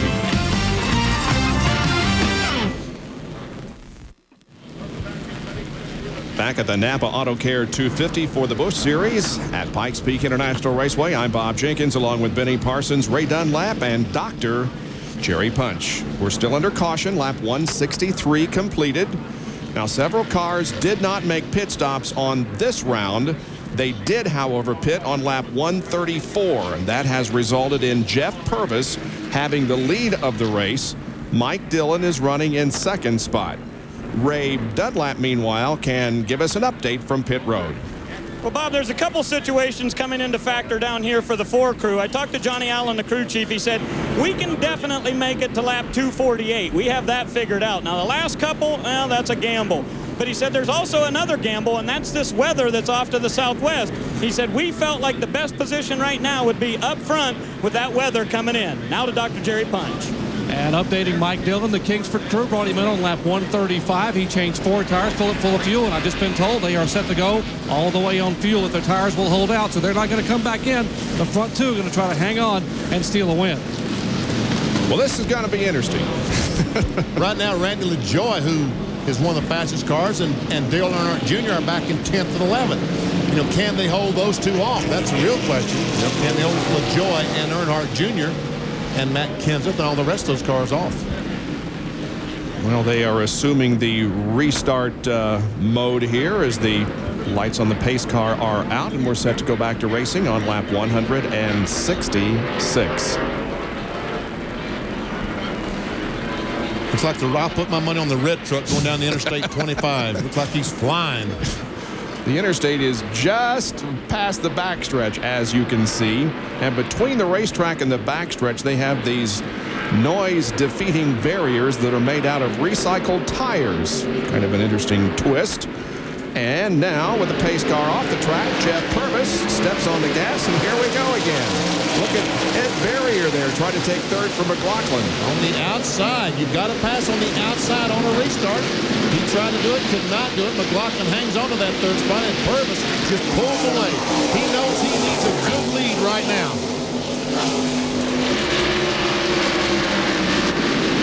He's going to try to put as much distance between himself and everybody else as he can, because he knows there's going to be a scramble for position back of him, and that is exactly what we're seeing. Here comes LaJoie leading the inside line with Dale Earnhardt Jr. and Jeff Green on board with Butch Miller. Drives up right behind the Matt Hunter car, the red man, number 99 car. As LaJoie tries to get by. That's a battle for the 6th position between the 1 and the 99. Ted Smokestead was up there in front just a moment ago, but he's been hustled to the rear in a rush. Jeff Purvis becomes our 8th different leader in this race. That exceeds last year's 7 different leaders that they had.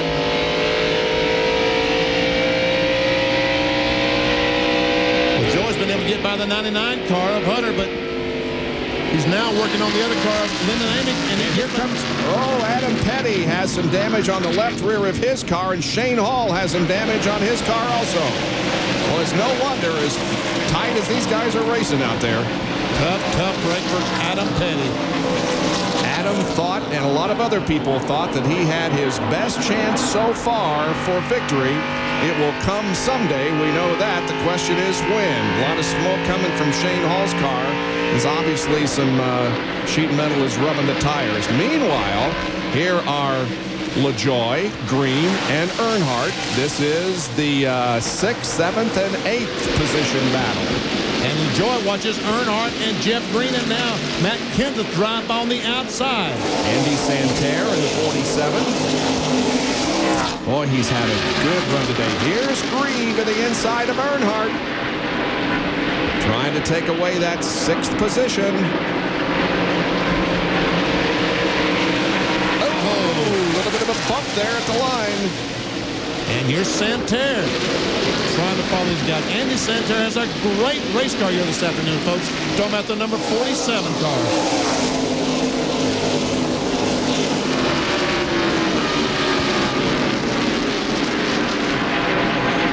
Fastest car on the racetrack last lap by far, Jeff Green in the 32.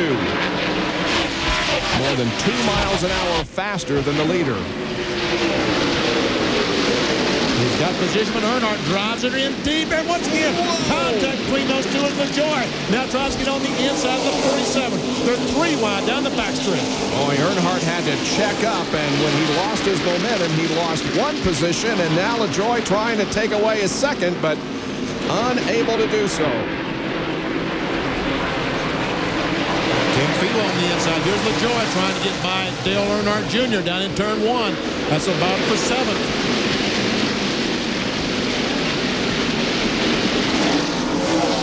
Todd Bodine also comes up to join this very exciting battle for position. All of this happening behind the leader of the race, Jeff Purvis, who has a 1.5-second lead on Mike Dillon with 172 laps completed.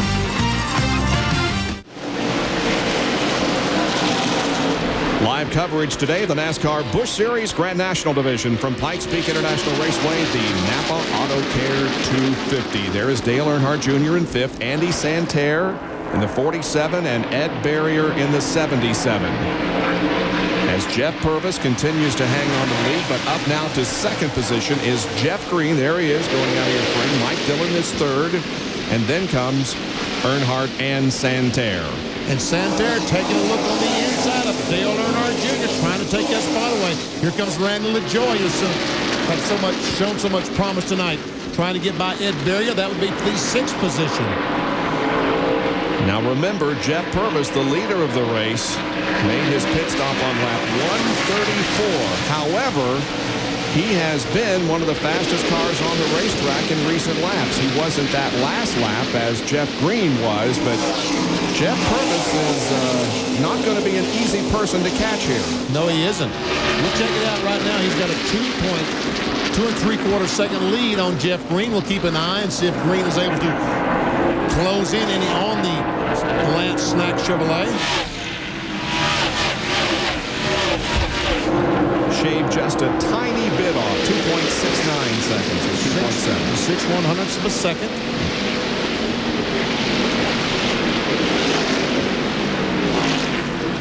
At least he's going the right direction. He's getting a little bit closer. Tim Fedewan, Dillon there are running side by side for position. Meanwhile, there is the serial on Dale Earnhardt Jr. since the restart. And he was 12th on the restart and has picked up 9 spots since then. The defending NASCAR Busch Series champion, who once again is at the top of the point standings.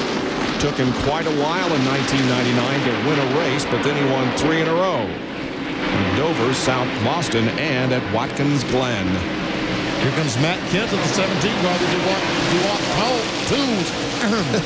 Easy for you. Easy for me to say. And there's Elton Sawyer moving inside of Mike McLaughlin. Sawyer in the 98. He's running back there now in 11th position. There's Todd Bodine. I read something interesting about Todd Bodine here recently. He designs a lot of things. He designs the paint schemes for his car. And not only that, but he has designed the house that he and his wife live in. Sort of a hobby for Todd Bodine. And I haven't been in it, but I'm told it's a magnificent house. Yeah. Todd right now trying to get the 7th position away from Ed Barrier in the 77 car. One I was going to make a moment ago, Matt Kenseth back there in the 17 car started this race 62 points behind Dale Earnhardt Jr. for the championship lead. Right now, Earnhardt's in 3rd spot. Kenseth is in 9th, so losing valuable points unless he can make his way towards the front. There's Sawyer picking up another position.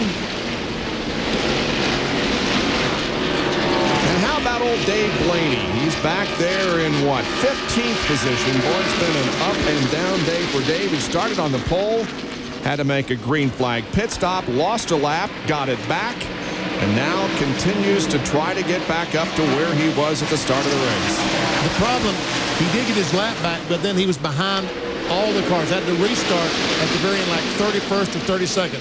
And track position is everything. Because you can see, folks, these cars are all running about the same speed. Passing someone is very, very difficult. There's Dick Trickle. We haven't mentioned him today. Dick up there in the 15th spot now, being challenged by Gary Bradbury in that green and yellow car. See Phil Parsons, Jason Keller back at the very end of this as they go on the inside of Gary Bradbury. These are 2 cars that run up in the top 10 all day long, but once again, track position has gotten them back there, and it's going to be a struggle to get back to the top 10. Bradbury there in the 28th, only his 3rd Busch start. He was 32nd at Darlington and 21st at Charlotte. Ray, what does the weather appear to be doing where you are? Well, I'm not exactly sure yet, Bob, but the weather is coming over turn number 1, and the temperature is going down, down, down. It's getting much cooler down here. So I talked to Johnny Allen, the crew chief on the floor, and I said, is this going to help you or hurt you? He said, well, a little bit both, because we're a little bit loose getting in. He said, that'll help us, but we're afraid that it's going to make the car way too tight right at the end of the race. Well, a moment ago, we talked about Jeff Green being 2 3/4 seconds behind. Now he's just a little less than a 1.5 seconds behind. So he has closed in a 1.25 seconds on Jeff Purvis. And we've still got about 61 laps to go in this race. So Jeff Green has plenty of time to catch Purvis. There is the interval between 1st and 2nd, Purvis and Green. Dale Earnhardt Jr. is 3rd, followed by Andy Santerre and Randy LaJoie. More from Pikes Peak International in a moment.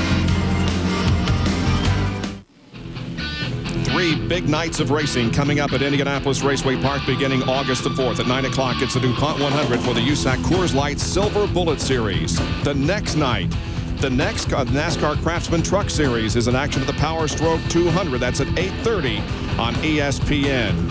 And then the next night, these same cars and stars, the NASCAR Busch Series at the Kroger 200 at 8:30 on Friday night, August the 6th, all prior to the running of the Brickyard 400 at the Indianapolis Motor Speedway. For more, log on to ESPN.com, part of the Go Network, go.com. 5th and 6th here, LaJoie and Fedewa. LaJoie has it. Fedewa obviously wants it. I will tell you that Jeff Green now is 2/3 of a second behind Jeff Purvis. So just to keep you up to date, he's getting closer and closer and running laps over 128 miles per hour. That's a couple of miles per hour faster than we've seen all day. Temperature is one thing and desire is another thing that's causing that speed. 29 cars are on the lead lap. The most cars that have finished on the lead lap at a Busch race in 1999, 21 at both Nazareth and Watkins Glen, so we may break that record here this afternoon. Ray has an update on Tim Fedewa, right now running 6th. Well, Bob, at the top of the show, I was talking about how Pontiac has not won yet this year. Dave Blaney was kind of the hopeful for them as he was on the pole, but he's now a lap down. Of course, Buckshot Jones is out of the race. Tony Roper had engine trouble, so the only help left out there on the racetrack that Pontiac fans might have is Tim Fedewa. Well, BP, it didn't take Jeff Green long to close in on Jeff Purvis, did it? No, he still has 50 laps to go to try to get by this Lance Chevrolet. The last time by, he was 3/4 of a mile per hour faster than Jeff Purvis. But catching someone past him is two different things. Jeff Purvis has 2 career Busch Series wins. His first was at Richmond in '96. And I remember his win at Michigan in August of 1996. He went for what seemed to be an eternity on tires and fuel and still won. He ran almost the whole entire race on one. I think he ran 140 miles or something on fuel. It's unbelievable how much he ran that day. His best finish in 1999 has been at New Hampshire, where he came in 3rd. He is under severe attack right now from Jeff Green. Jeff Green, the winner last week in Myrtle Beach. Earlier today, Jeff led laps 8 through 32. Now trying to get it again. Yeah, he's won 2 races in Busch so far this year in Nashville. And he, I guess you could say, inherited the lead as he tries to get to the inside of Purvis. He inherited the lead last week when Jason had his trouble. Give the 200th lap to Jeff Purvis. Now we see Santerre and Earnhardt going at it for 3rd. Man, Andy is really good today. That's a great race car today. This is a battle for the 3rd position. Now they're going crazy up in New England as Santerre is trying to pass an Earnhardt. Well, they should. He's had a great race. Well, that's 2nd and 3rd, or 3rd and 4th. Here's 1st and 2nd. Once again, Purvis holds off the position, and it is a side-by-side at the line between Andy Santerre and Dale Earnhardt Jr. Oh, almost some contact there between the 4 and the 32. Almost some contact there between the 47 and the 3. Oh, he just can't drive it in the corner and pull that slab job on Earnhardt like he wants to.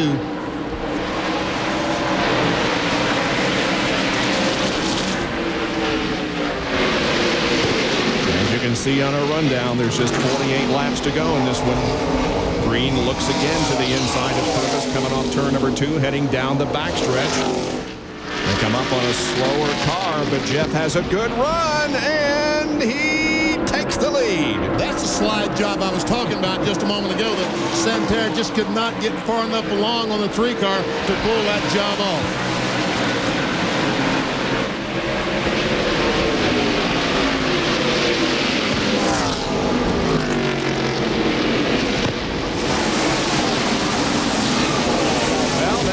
Running 1st and 2nd, and Jerry Dale Earnhardt continues to run in 3rd, but he's almost 2 seconds behind.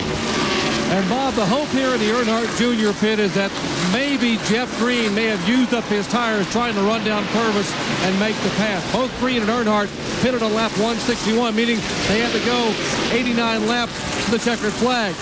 Earnhardt's tires hopefully will be coming and getting better and better the last laps while Green's tires may go away. That's the thinking here in the 3 pit. They have constantly told Earnhardt Jr. to save your tires. That's why he didn't really want to battle significantly with the 47 car.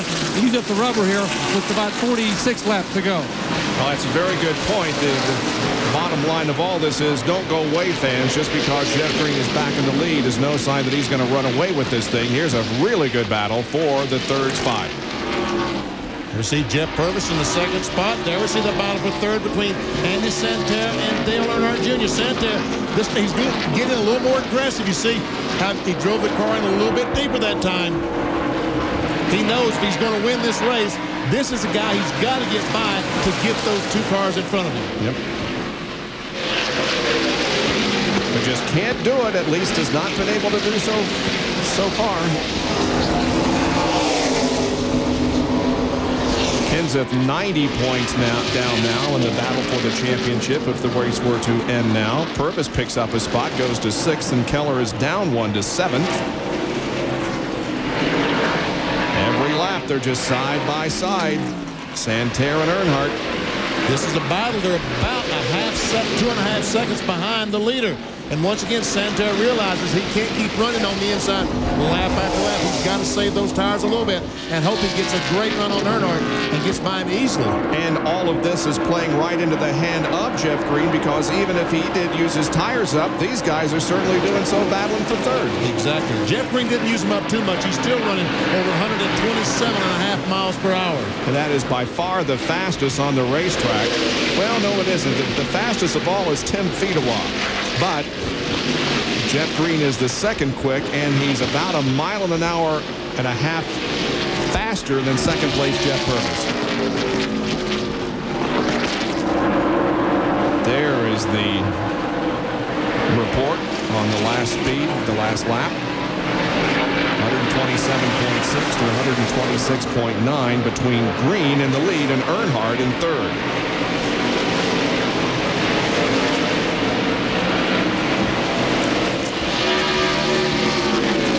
Santerre's trying it once again, going down in turn 3. As we watch the leader, Jeff Green. There's 2nd place there. Again, that battle for 3rd spot. I think Santerre has a better race. He might have the fastest race car on the racetrack right now, but he can't get by this tree car. And he was more than half the distance around, it appeared. Earnhardt there in turn number 4, but Earnhardt just had the better line and the better run and holds off the challenge once again. 1.5-second advantage for Jeff Green here at the NAPA AutoCare 250 from Pikes Peak. We'll be right back.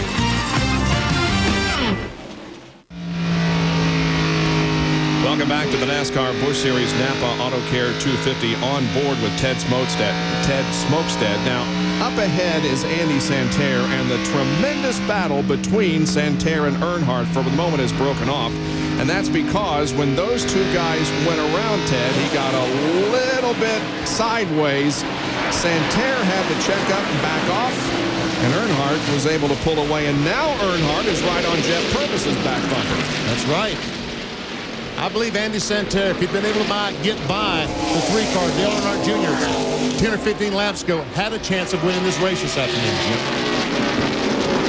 Too bad he had to back off, though, and break it up. But here he comes back again, so don't count him out yet. And Earnhardt is trying to take over 2nd position from Purvis at the line.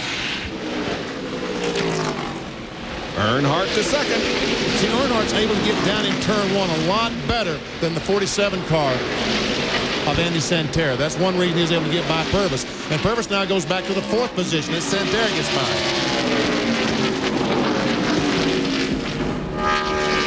But they're over 3 seconds behind the leader, Jeff Green. And guess what? Santerre. Here we go again. Santerre and Earnhardt are back at it. Passing the slower car of Curtis Markham there in 72. He is 6 laps down in 34th position.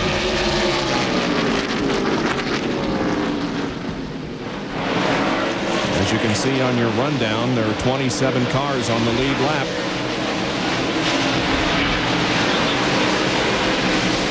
With 31 laps to go in what's been a good race here at Pikes Peak.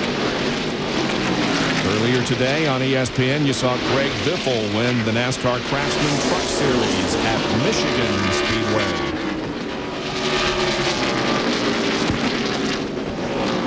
I believe that's 5 out of the last 10 or something for Biffle. He's on the road. Yes, he is. Good to see an old winter heat driver doing so well in the higher division of NASCAR. 220 completed, 30 to go. There's our leader, Jeff Green. 3 seconds ahead of the second place battle between Earnhardt Jr. and Andy Santerre. But he now has a bit of traffic ahead of him. Bobby Hillin immediately ahead of the leader. As we once again check out the battle for a second. Green moving to the inside of Bobby Hillin. Brad Loney in the 90 car is just ahead.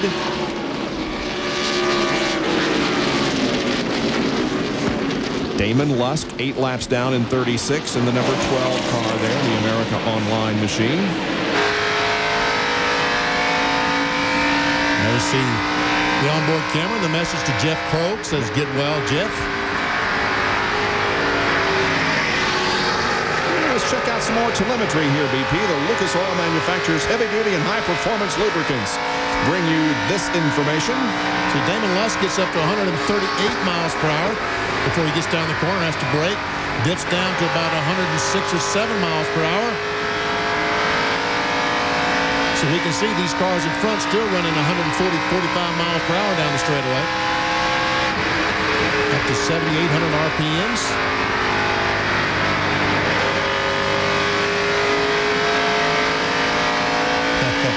Damon Lusk has had a very eye-opening experience this weekend. Campaigning in the NASCAR Busch Series. To talk to him yesterday. Oh, Blaney is spinning. He was running up to 8th spot. Wow. Up to 8th position. He had made a nice move once again. And the caution flag is out. That'll bunch these boys up. Now, the 2.3 second advantage that Jeff Green had on Dale Earnhardt Jr. is gone. Looks like that Blaney may stay on the lead lap here. He passes Green as Jeff has not taken the caution flag yet. Here he comes. Several cars may have picked up a lap. So this is going to be interesting. Here's the replay on Blaney. Just gets up too high for some reason. Gets in the loose stuff, and he does a pretty good job. Almost has it saved, but then he can't quite catch up with the steering wheel, and around he goes. Not a great deal of contact, if any, with the wall, though. Let's watch it closely. It's just a little bit too high. I wonder if there's any water down there or anything. That's in turn 1, wasn't it? Yeah, up in 1 and 2. Slides down to the apron. Here it is again. I don't know, BP. He just seemed to head right for the wall. Yeah, I think he just got in way too high and just never could get it back. He didn't hit the wall, I don't believe, but never could get it back on control.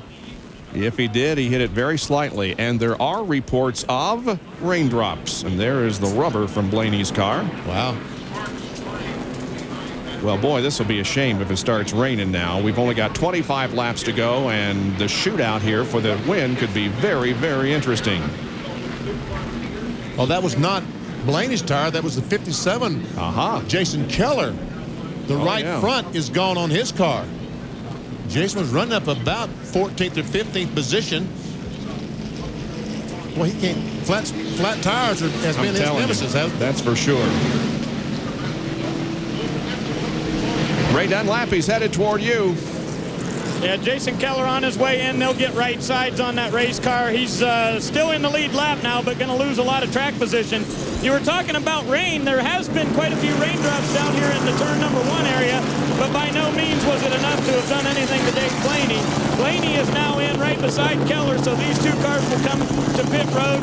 See that flat right in front is off, and Jason Keller's back out there, but he's lost a lot of spots.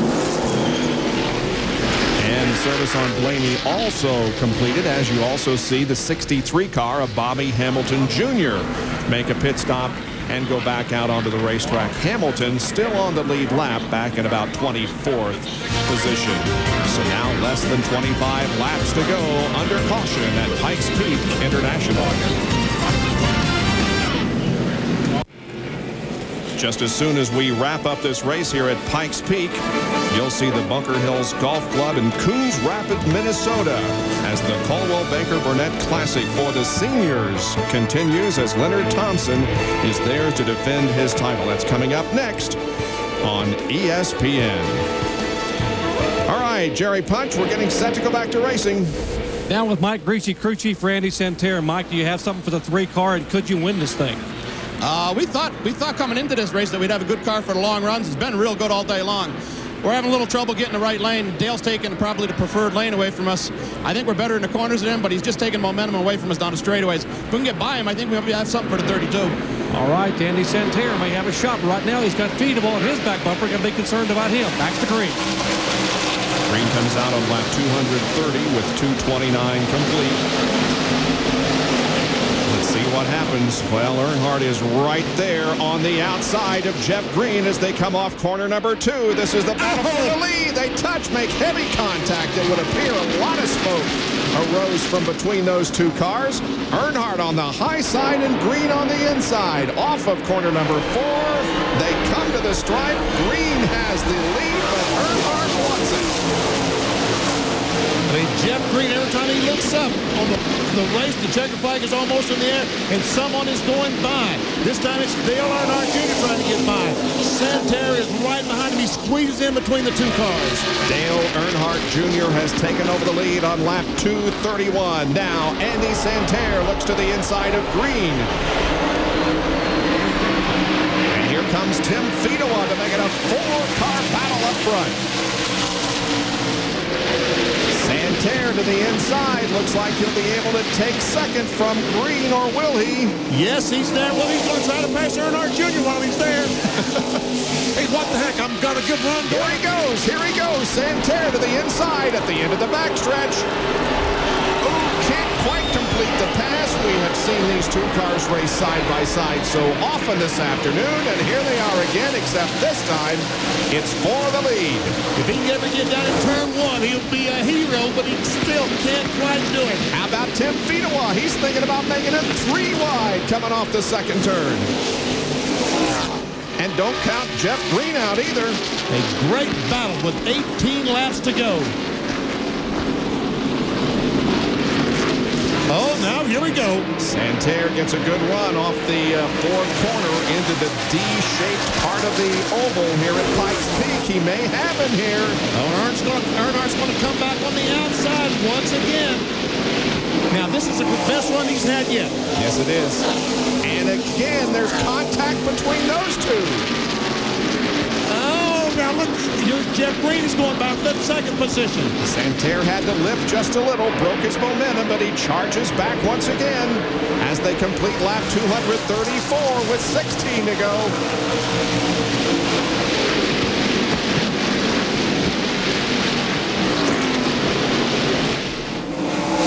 Santerre once again to the inside on the backstretch. Gets a nose ahead of Earnhardt. Folks, it doesn't get much better than this. now he squeeze up. But don't do it too quickly. Go clear. Now he's got him. Santerre takes the lead on lap 236. How about that?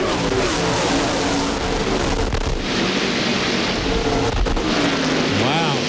Earnhardt, and that was hard fought. Earnhardt Jr. did everything he could do to keep that 47 car behind him. Andy Santerre has never won a NASCAR Busch Series race. Didn't even qualify for the race last week in Myrtle Beach. That's right. He made his comeback at Watkins Glen, finished 30th, then finished 13th at Milwaukee, didn't make last weekend, and now here he is in the lead, and Tim Fedewa is taking second. And Jeff Green trying to take that 3rd spot away from Earnhardt Jr. And Green, who had the lead a few laps ago, tries to move back up into 3rd. Todd Bodine becomes a player now as 5 cars are right there together. But Santerre is pulling away.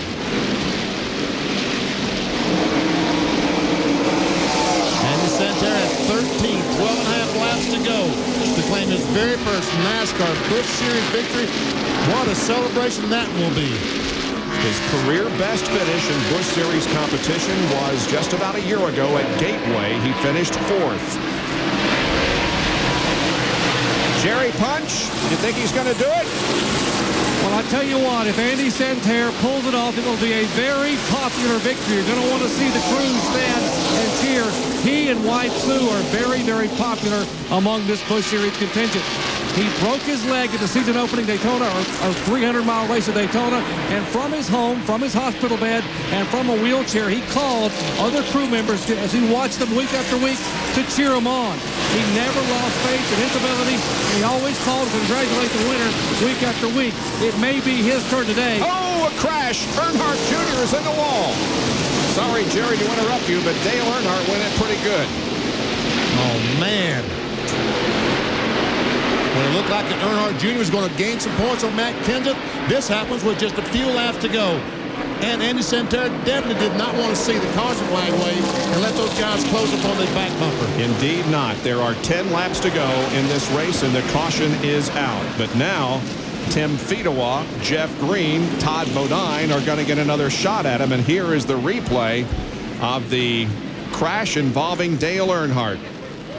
There we see Todd Bodine got in the corner on the inside of Earnhardt, got the number 66 a little bit loose. When he straightened it up, when he had to make the correction, he ran in the left rear of Dale Earnhardt Jr. There is Earnhardt into the wall on the driver's side. Oh, we see him but climbing there out. is the good news. Yeah. That is the good news. Thank goodness. He appears to be favoring something. You know, in Milwaukee, remember, he broke his Yes. scapula back in Milwaukee just 3 or 4 weeks ago. So he said, please don't touch me. Just let me go here. Oh, man. You know, it looks like he may have re-injured something. He is... Jerry, what's the update? Well, when he climbed out of the car, you could see him. The crew haven't been able to talk to him. Obviously, he's out of the car and not in radio contact. But remember, he broke that right scapula, the very tip of his right scapula, just a few weeks ago at Milwaukee. And although he has not complained, he's been driving like he has no injuries at all, he still basically has a fractured shoulder blade. The exact same fracture that Bobby Labonte had when he fractured his early in the year. So obviously, that kind of impact couldn't have helped that at all. And to my knowledge, he was not wearing a brace or anything other than just some extra padding in his seat to help him today. Well, he's in the ambulance. He climbed in there, of course, under his own power. They're going to check him over. Let's hope that he did not re-injure that. Perhaps just bumped it and hurt it a little bit. But let's hope that he did not do any more damage to himself that has already been done. In any case, Dale Earnhardt Jr. is out of competition as a little more than 8 laps remain. The NAPA AutoCare 250. Back at Pikes Peak Raceway, Dale Earnhardt Jr. out of the car. First question is, are you okay? Yeah, I'm fine. Todd Bodine got a little squirrely down there. I know it was some awfully close racing out there on the racetrack. Yeah, we were real tight there on that last set, and I was trying to give everybody the room, but I wanted to race them. I didn't know whether I'd have a chance to win or not. I didn't want to give that up. And nobody else had any trouble getting by me. I guess that cue ball-headed fool can't get by us without wrecking us. Okay, so Dale Earnhardt is definitely going to lose some points today here at Pikes Peak. Because Matt Kenseth right now is in 8th position. And right now, Dale Earnhardt Jr. has been credited with the 28th position and will probably lose a couple more positions before the day is over. Tough break for the young man because he did really race the guys great. Yeah, he did. Yep. That's a pretty beat-up race car that they're taking back to the garage area, Dale Earnhardt Jr.'s. And they're going to Gateway next weekend. Yep. You would think that they want to use exactly the same car there, so now they'll have to go to a different plan. 1 to go. That'll be at the conclusion of 2:45, so we'll have hopefully 5 green laps of racing. What's the feeling in the Santerre pit, Doc? Well, Bob, I am with Sue Santerre, who is Andy's wife, PR person, and #1 fan. And Sue, how does it feel to be this close? This is amazing. I can't even tell you. Win or lose, this is a huge boost for Andy's confidence. And I want to say this is for Jeff Krogh. We went and saw Jeff and Molly and Carla yesterday in the hospital. And this is for you, Jeff. I hope you get well. Thanks. That is Sue Santerre pulling for her husband, and also we're all pulling for the Krogh family. We have had 2 first-time winners in Busch Series competition in 1999. Mike Skinner at Atlanta, Casey Atwood at Milwaukee. We may be looking at a 3rd here this afternoon. But Tim Fedewa has been really strong. So is Jeff Green. Now Todd Bodine is up there in 4th. Purvis in 5th. And they've turned the caution light back on. And they're not going green this time, but they will next time. Signal has been given from the flag. Matt Alexander. I think, you know, when we saw that shot of them having Dale Earnhardt Jr.'s car on the hook a few minutes ago, a piece fell off the car, and I don't think they were aware of that, so they had to retrieve it, and now we are set to go back to competition. This is on board Ted Smokestad. And He's not done too bad, has he? Up there in 25th, just a lap down. First car that is a lap down. It's Gary Bradbury right in front of him. The rules now are within 10 laps, and under NASCAR rules, all the cars on the lead lap, the top 24 cars will line up nose to tail and take this green flag. So there'll be no lap cars on the inside of any of the lead lap cars. We will have 4 laps to determine the winner of the NAPA AutoCare 250. Andy Santerre. Last lap, last restart, Andy Santerre did not get an exceptionally good restart. If you remember, although he is the leader this time, it might make a difference. We'll see. Kenseth now 2 points ahead of Dale Earnhardt Jr. If the race were to end now, the green is out. Here we go. Jeff Green dives on the outside of the 36th of Tim Fedewa, trying to take over that 2nd spot. Now here comes Fedewa on the inside for the lead. Boy, Fedewa got a good jump. Here he is, not able to take the lead. He's going to have to drop back behind Santerre.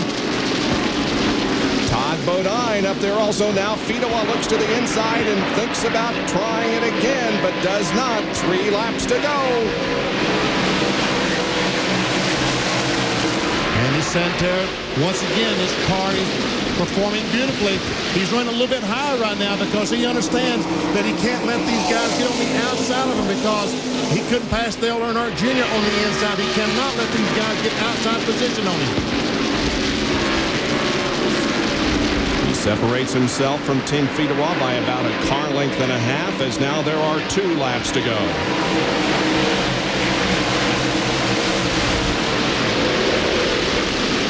Kenseth is back in 7th position. Will take over the points lead if he can finish there. Lap and a half to go for Andy Santerre.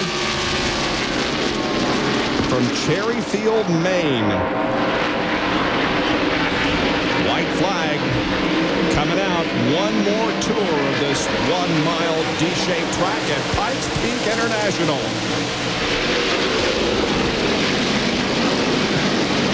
There's a battle for 3rd position between Todd Bodine and Jeff Green. Bodine looks high down the backstretch, and a car on the wall is Dave Blaney. The pole sitter has wrecked on the final lap. The checkered flag is coming out. Andy Santerre is going to win at Pikes Peak International and his first Busch Series win. Wow. Good way to go, guys. Blaney's car down in turn number 1 and just about the middle of the racetrack. Blaney went in pretty hard there on the last lap. But the victory goes to Andy Santerre in just his 4th race of 1999. He missed several races because of the injury at Daytona, but wins his first Busch Series event here this afternoon. Mike McLaughlin's wife coming over to give Sue a congratulatory hug. Yep. Senior Golf is coming up in just a few moments here on ESPN. We will be back with the winner in just a moment. Andy Santerre. Stay with us.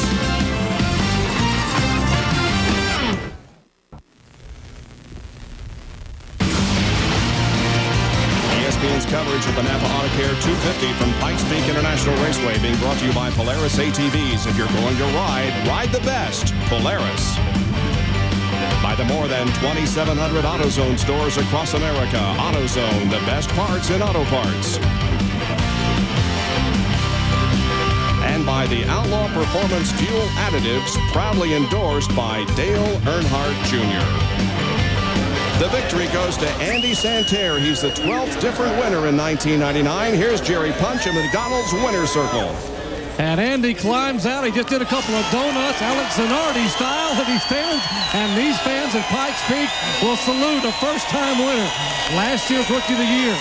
And the Lobsters will be screaming in New England tonight because Cherryfield, Maine's favorite son is in victory lane. Andy, congratulations. What an effort. Oh, man, I tell you, we had an awesome car.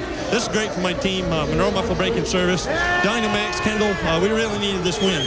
I'm a little dry right now. My tongue's swollen, but I didn't want to take any water. I just had too much concentration, you know. But say hi to everybody at home, my folks. Love you all, and appreciate everybody standing by me. This has been a tough year for us, and thanks to George Devitt and Mike Gritchie and this entire team. They put a great car into me today. All right, give Sue a big hug and Mike a big hug.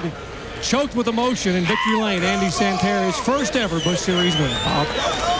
Great to see Andy in victory lane. Let's take a look at the top 15. A great race here this afternoon. Matt Kenseth finishes in 7th position and will take over the points lead because Dale Earnhardt Jr. crashed late in the going. Stay tuned for Seniors Golf, and thanks for joining us here at Pikes Peak. For Benny Parsons, Jerry Punch, and Ray Dunlap, this has been a presentation of ESPN, the worldwide leader in sports. For more, log on to ESPN.com, part of the Go Network, go.com.